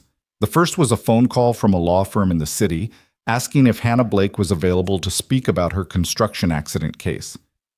"We've been contacted by a former employee of Meridian Construction," the lawyer explained. "A crane operator named James Walsh. He's come forward with evidence that the company knew the crane had maintenance issues and failed to address them. He's willing to testify that you were not responsible for the accident, that the company's negligence was the direct cause." Hannah sat very still, processing this information. "Why now? It's been almost 2 years. Mr. Walsh says his conscience couldn't take it anymore. He watched the company destroy your life to protect themselves, and he can't live with that. With his testimony and the maintenance records he preserved, we believe we have a strong case. The company will likely settle rather than go to trial." The words felt unreal, like dialogue from someone else's life. "Settlement? You mean money?" "Potentially significant money. Enough to cover your medical expenses, lost wages, pain and suffering, and an admission of fault, if that matters to you." It did matter, more than Hannah had realized until that moment. Not just the money, though that would change everything, but the acknowledgement that she'd been telling the truth, that her life had been destroyed by someone else's negligence and greed, that she hadn't been crazy or incompetent or deserving of what happened. She told Daniel that evening, and he held her while she cried for the second time in as many months. These tears different from the relief of Patricia's approval. These were tears for the person she'd been before the accident, for the life she'd lost, for the validation that had come too late to prevent years of suffering but was still precious for arriving at all. "What will you do?" Daniel asked. "If the settlement comes through?" Hannah had been thinking about that all afternoon. Money meant options. Money meant she could leave, could get her own place, could stop being dependent on Daniel's charity disguised as marriage. Money meant freedom. But freedom to do what? Leave the man who'd saved her life? Leave the child who called her mom Hannah and climbed into her lap every evening to share the day's adventures? Leave the strange, imperfect, utterly unexpected family they'd built together? "I don't know," she admitted. "Everything I thought I wanted, independence, my own space, not being anyone's burden, it all made sense when I didn't have options, but now if I have options, I'm not sure what I want anymore." Daniel was quiet for a moment. "You know you don't have to stay, right? I married you to protect you, to give you stability. But if the settlement gives you that stability on your own terms, you don't owe me anything. You're not trapped here." "What if I don't feel trapped? What if I feel—" Hannah struggled for words. "What if I feel like I belong here?" "Then stay. Not because you have to, but because you want to." The settlement negotiations took months. Lawyers and insurance companies engaged in elaborate dances of liability and compensation. Meanwhile, life continued its forward momentum. Mia finished second grade with straight A's in a social studies project on modern families that featured photos of Daniel, Hannah, and herself with the caption, "Family isn't about blood, it's about who stays." Hannah's consulting work grew into something more substantial. Word spread through the building and then the neighborhood about the woman in the wheelchair who could fix anything. She started getting actual paying clients, enough that she opened a small business account and began tracking income and expenses like the construction manager she used to be. "You should make this official," Daniel said one evening, watching her work through a stack of invoices. "Like, register as a business, get insurance, do this properly." "I've been thinking about that," Hannah admitted. "But businesses need websites and marketing and all kinds of things I don't know how to do." "So learn, or find someone who can help." "You're brilliant at this, Hannah. You could build something real." The idea took root. Over the summer, Hannah worked with the local community college's Small Business Development Center to create a plan. She registered Blake Accessibility Solutions as an LLC, created a website, started marketing her services not just for repairs, but for accessibility consulting, helping homeowners and small businesses understand how to make their spaces wheelchair-friendly. The business grew slowly but steadily. Hannah hired Mia as her assistant for $5 a week, teaching her about tools and problem solving and how to talk to clients. They became a team, rolling through neighborhoods in Hannah's chair with Mia walking beside her carrying the tool bag, both of them laughing at jokes only they understood. Daniel watched them together and felt something shift in his understanding of their arrangement. This wasn't charity or convenience anymore. This was family, real and chosen and built from intention rather than obligation. The settlement finally came through in October, almost exactly 2 years after the accident that had destroyed Hannah's old life. $1.7 million, minus lawyer fees and medical liens, leaving Hannah with just over $1 million in her bank account. The company also issued a formal apology and admission of fault, words that felt both hollow and essential. "I have money now," Hannah told Daniel that evening, after Mia had gone to bed and they were sitting in the living room with the awkward formality of people about to have a serious conversation. "Real money. Enough to buy a house. Start over. Do whatever I want." "That's incredible. You deserve that and more after what you've been through." "The thing is," Hannah paused, gathering courage, "I'm not sure what I want to do with it. Part of me thinks I should buy my own place, prove I can be independent, not need anyone. But another part of me thinks that's just pride talking. Because the truth is, I like living here. I like being part of this family, and I don't know if leaving would make me happy or just make me lonely again." Daniel leaned forward, elbows on his knees, choosing his words carefully. "When we got married, it was for practical reasons. Protection, stability, survival. And I told you that you didn't owe me anything, that this was a means to an end. I meant that then. But Hannah, things have changed. At least for me they have." "Changed how?" "I wake up in the morning and my first thought is whether you've had your coffee yet, because I know you're impossible without it. I come home from work and look forward to whatever you've cooked, not just because it's good food, but because sharing a meal with you and Mia is the best part of my day. When Mia has a problem, she goes to you as often as she comes to me, because you're her parent too now. Not step-parent, not temporary guardian, parent." Hannah's eyes were shining, but she didn't interrupt.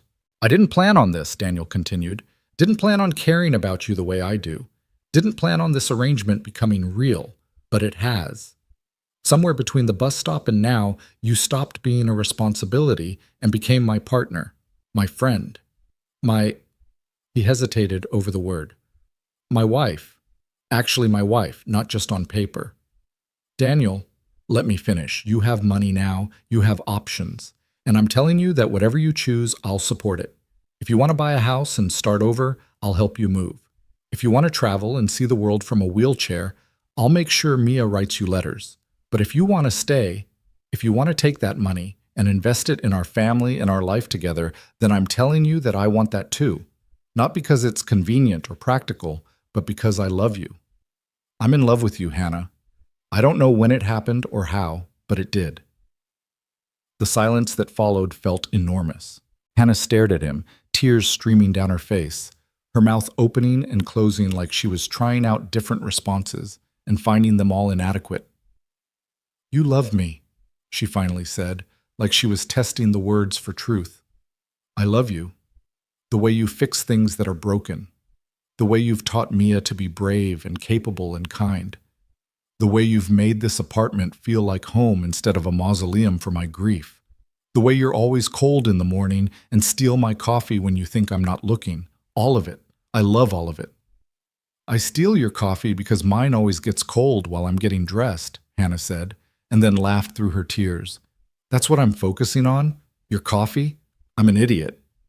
"You're not an idiot. You're just processing."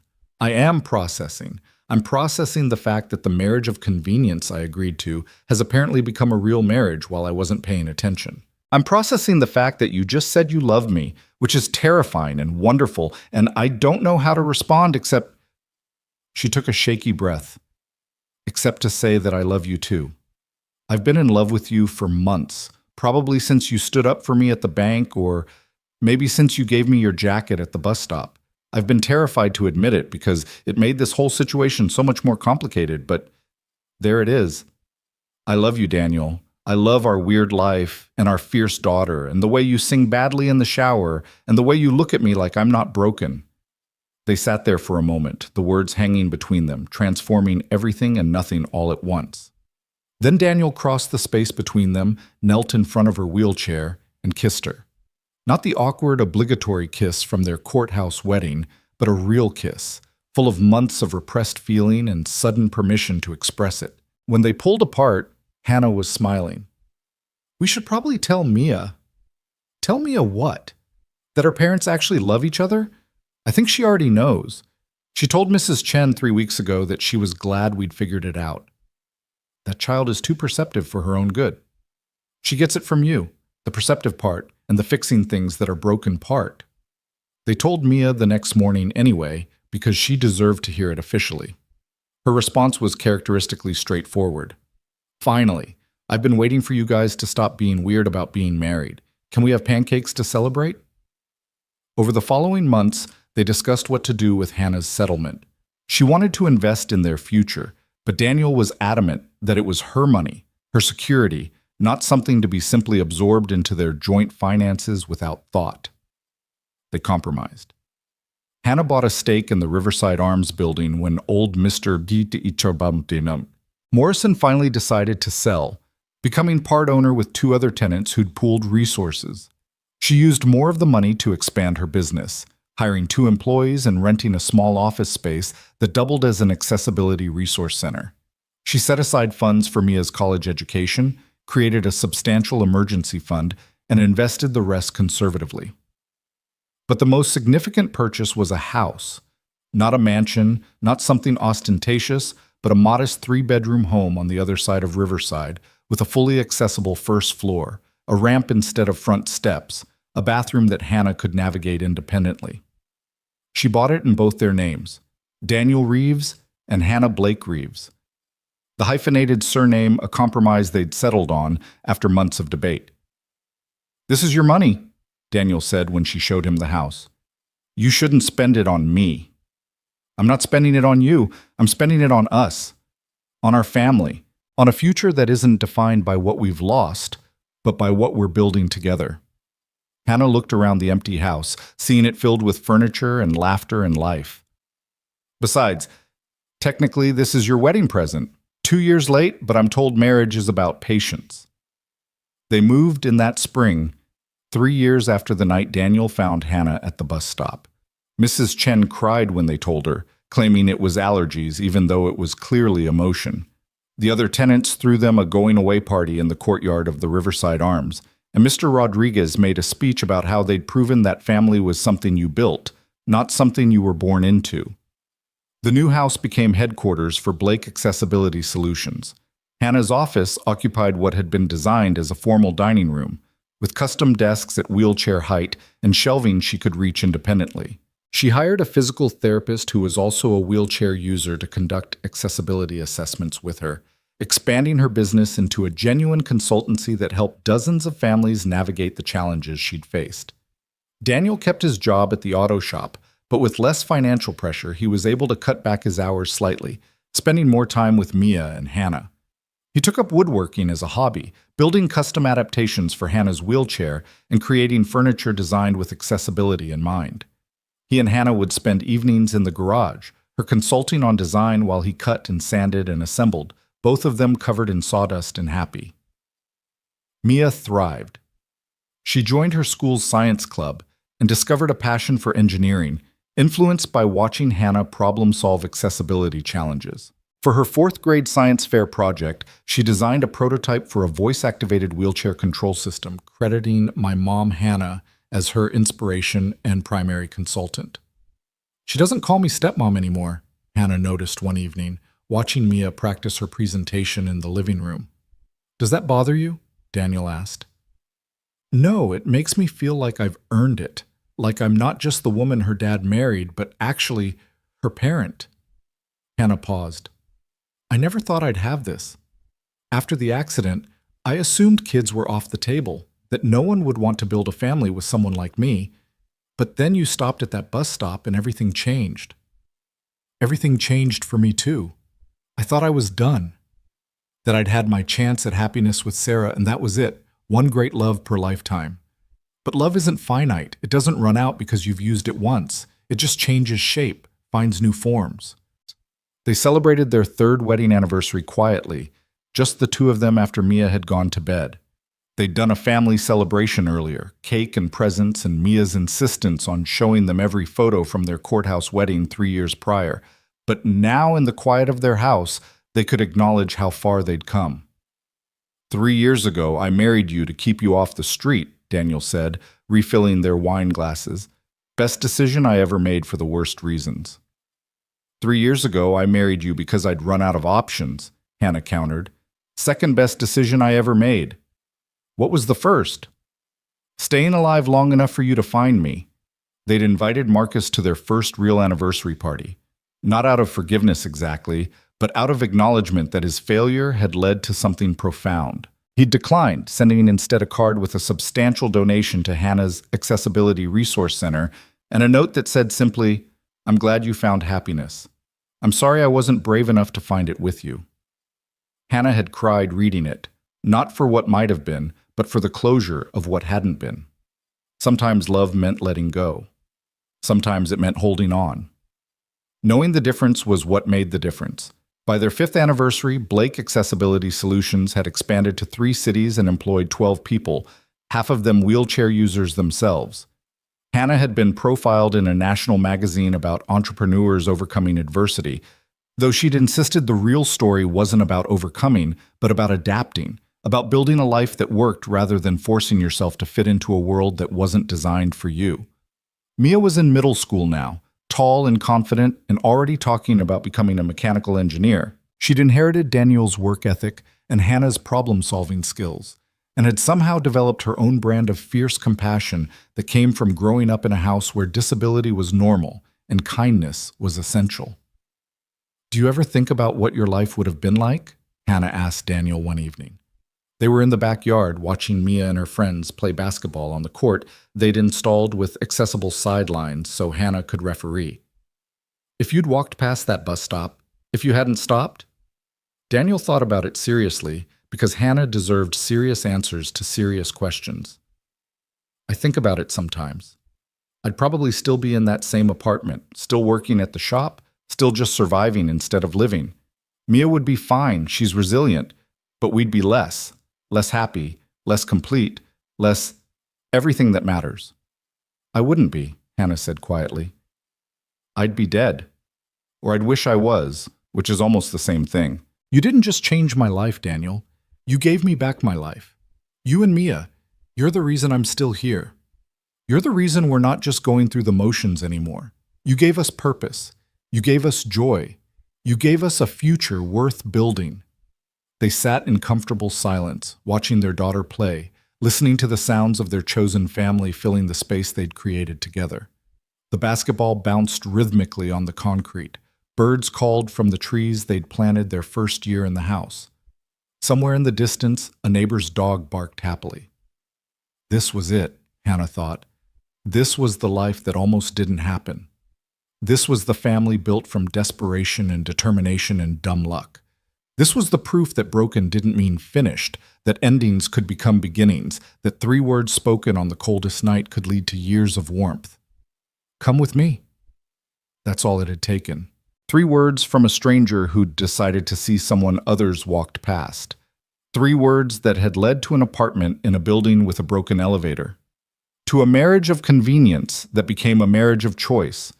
To a love story that didn't look like anyone's fantasy, but felt more real than fiction ever could. 10 years after that October night, they were still there. Still together, still building, still choosing each other every day. Daniel had gone back to school part-time, studying social work, thinking maybe he could help others navigate the systems that had almost destroyed Hannah. Hannah's company had been bought by a larger disability advocacy organization, giving her resources to expand while maintaining creative control. Mia was in high school, building robots and winning competitions and planning to study biomedical engineering at MIT. They took a vacation that year, the three of them plus Mrs. Chen, who'd become honorary grandmother and refused to be left behind. They went to the coast, stayed in an accessible beach house, watched Mia body surf while Mrs. Chen complained about sand, and Daniel and Hannah sat on the deck drinking coffee and holding hands. "Do you remember," Hannah said, "when you told me that you measured worth by what you add to the world, not what you take from it?" "Mrs. Chen told you that. I was just there." "Either way, I've been thinking about it, about what we've added. Your social work helps families navigate crisis. My company helps people stay independent. Mia's going to build things that change people's lives. We've added something, haven't we? We've added a lot, but the thing we added that matters most isn't the work or the impact or the legacy. It's this. Us. The proof that people can save each other if they just pay attention, just stop, just care." Hannah leaned her head against his shoulder, something that had taken years to feel natural, but now felt essential. "I love you. I know I say it all the time now, but I never want you to forget. You saved my life, and then you gave me a reason to want to live it. I love you too, and I'm glad I stopped at that bus stop. I'm glad I asked you to come with me. I'm glad you said yes." On the beach, Mia was teaching Mrs. Chen how to body surf, both of them laughing as waves knocked them over. The sun was setting, painting the sky in shades of orange and pink. Daniel's phone buzzed with a text from one of his clients, someone he'd helped navigate the disability system, someone whose life was a little less desperate because he'd known how to help. Hannah's phone chimed too, an email from an architect she'd consulted with, thanking her for the accessibility audit that had completely changed their approach to design. Small impacts multiplying, ripples spreading outward from a single moment of choice on a cold October night. This was the happy ending that didn't look like a fairy tale. This was the family assembled from catastrophe and compassion. This was the marriage that started as paperwork and became partnership. This was the proof that survival could transform into thriving, that rock bottom could become solid foundation, that the worst night of your life could lead to the best years. Daniel thought about the Daniel from 10 years ago, exhausted, grieving, barely holding on. He wished he could tell that Daniel what was coming, that stopping at the bus stop would complicate everything and save everything, that the woman in the wheelchair would teach his daughter to be brave and teach him to be whole, that love didn't follow rules or timelines, that it showed up when you weren't looking and stayed if you were brave enough to let it. But maybe that Daniel wouldn't have believed it. Maybe some lessons had to be lived rather than learned. Some futures had to be built rather than predicted. They stayed at the beach until the stars came out, until Mia and Mrs. Chen were too exhausted to argue about leaving. They drove back to their accessible beach house with its ramps and roll-in shower and kitchen designed at heights Hannah could navigate independently. They made dinner together, all four of them working in comfortable coordination. They told stories and laughed and made plans for tomorrow. And later, when everyone else was asleep, Daniel and Hannah sat on the deck listening to the ocean, holding hands, being quiet together in the way only people who've survived impossible things can be quiet. "Thank you," Hannah said finally. "For what?" "For seeing me. That night at the bus stop, you could have seen a problem or a liability or someone too broken to help. But you saw a person. You saw me. And that made all the difference." Daniel squeezed her hand. "You made yourself seen. You were still fighting, still breathing, still here. I just gave you a chance to keep going." We gave each other chances. That's what family does. In the distance, waves crashed against the shore, relentless and beautiful. The world kept turning. Time kept moving. But here, now, in this moment, everything was exactly as it should be. 10 years from a bus stop to a beach house, from desperation to joy, from broken to whole, not fixed, because some things couldn't be fixed, but whole anyway, complete in their own right. This was the story of how Daniel Reeves found Hannah Blake on the coldest night of October and said 3 words that saved both of them. This was the story of how a family could be built from necessity and transformed into choice. This was the story of how love could grow in the strangest soil and bloom into something more beautiful than anyone planned. And it all started with a decision to stop, to see, to care, with 3 simple words that held infinite possibility. "Come with me." The end wasn't really an ending at all, just a continuation. They'd keep building their life together, keep facing challenges and celebrating victories, keep being a family that didn't make sense on paper but made perfect sense in practice. There would be hard days and good days and ordinary days, all of them mattering because they'd be lived together. But if someone had asked Daniel 10 years after that night whether he'd do it again, whether he'd stop at that bus stop, bring a stranger home, marry her out of convenience and fall in love with her anyway, his answer would be immediate and certain. Yes. 1,000 times yes. Because some decisions don't need to make sense, they just need to be right. And stopping for Hannah Blake, choosing her, building a life with her, that was the rightest thing Daniel Reeves had ever done. Come with me, he'd said. And she had. And everything changed, and they lived not happily ever after, because life wasn't a fairy tale, but fully ever after, which was better. They lived with intention and purpose and love. They lived with the knowledge that they'd saved each other and continued saving each other every day. They lived, and that was enough, more than enough. That was everything.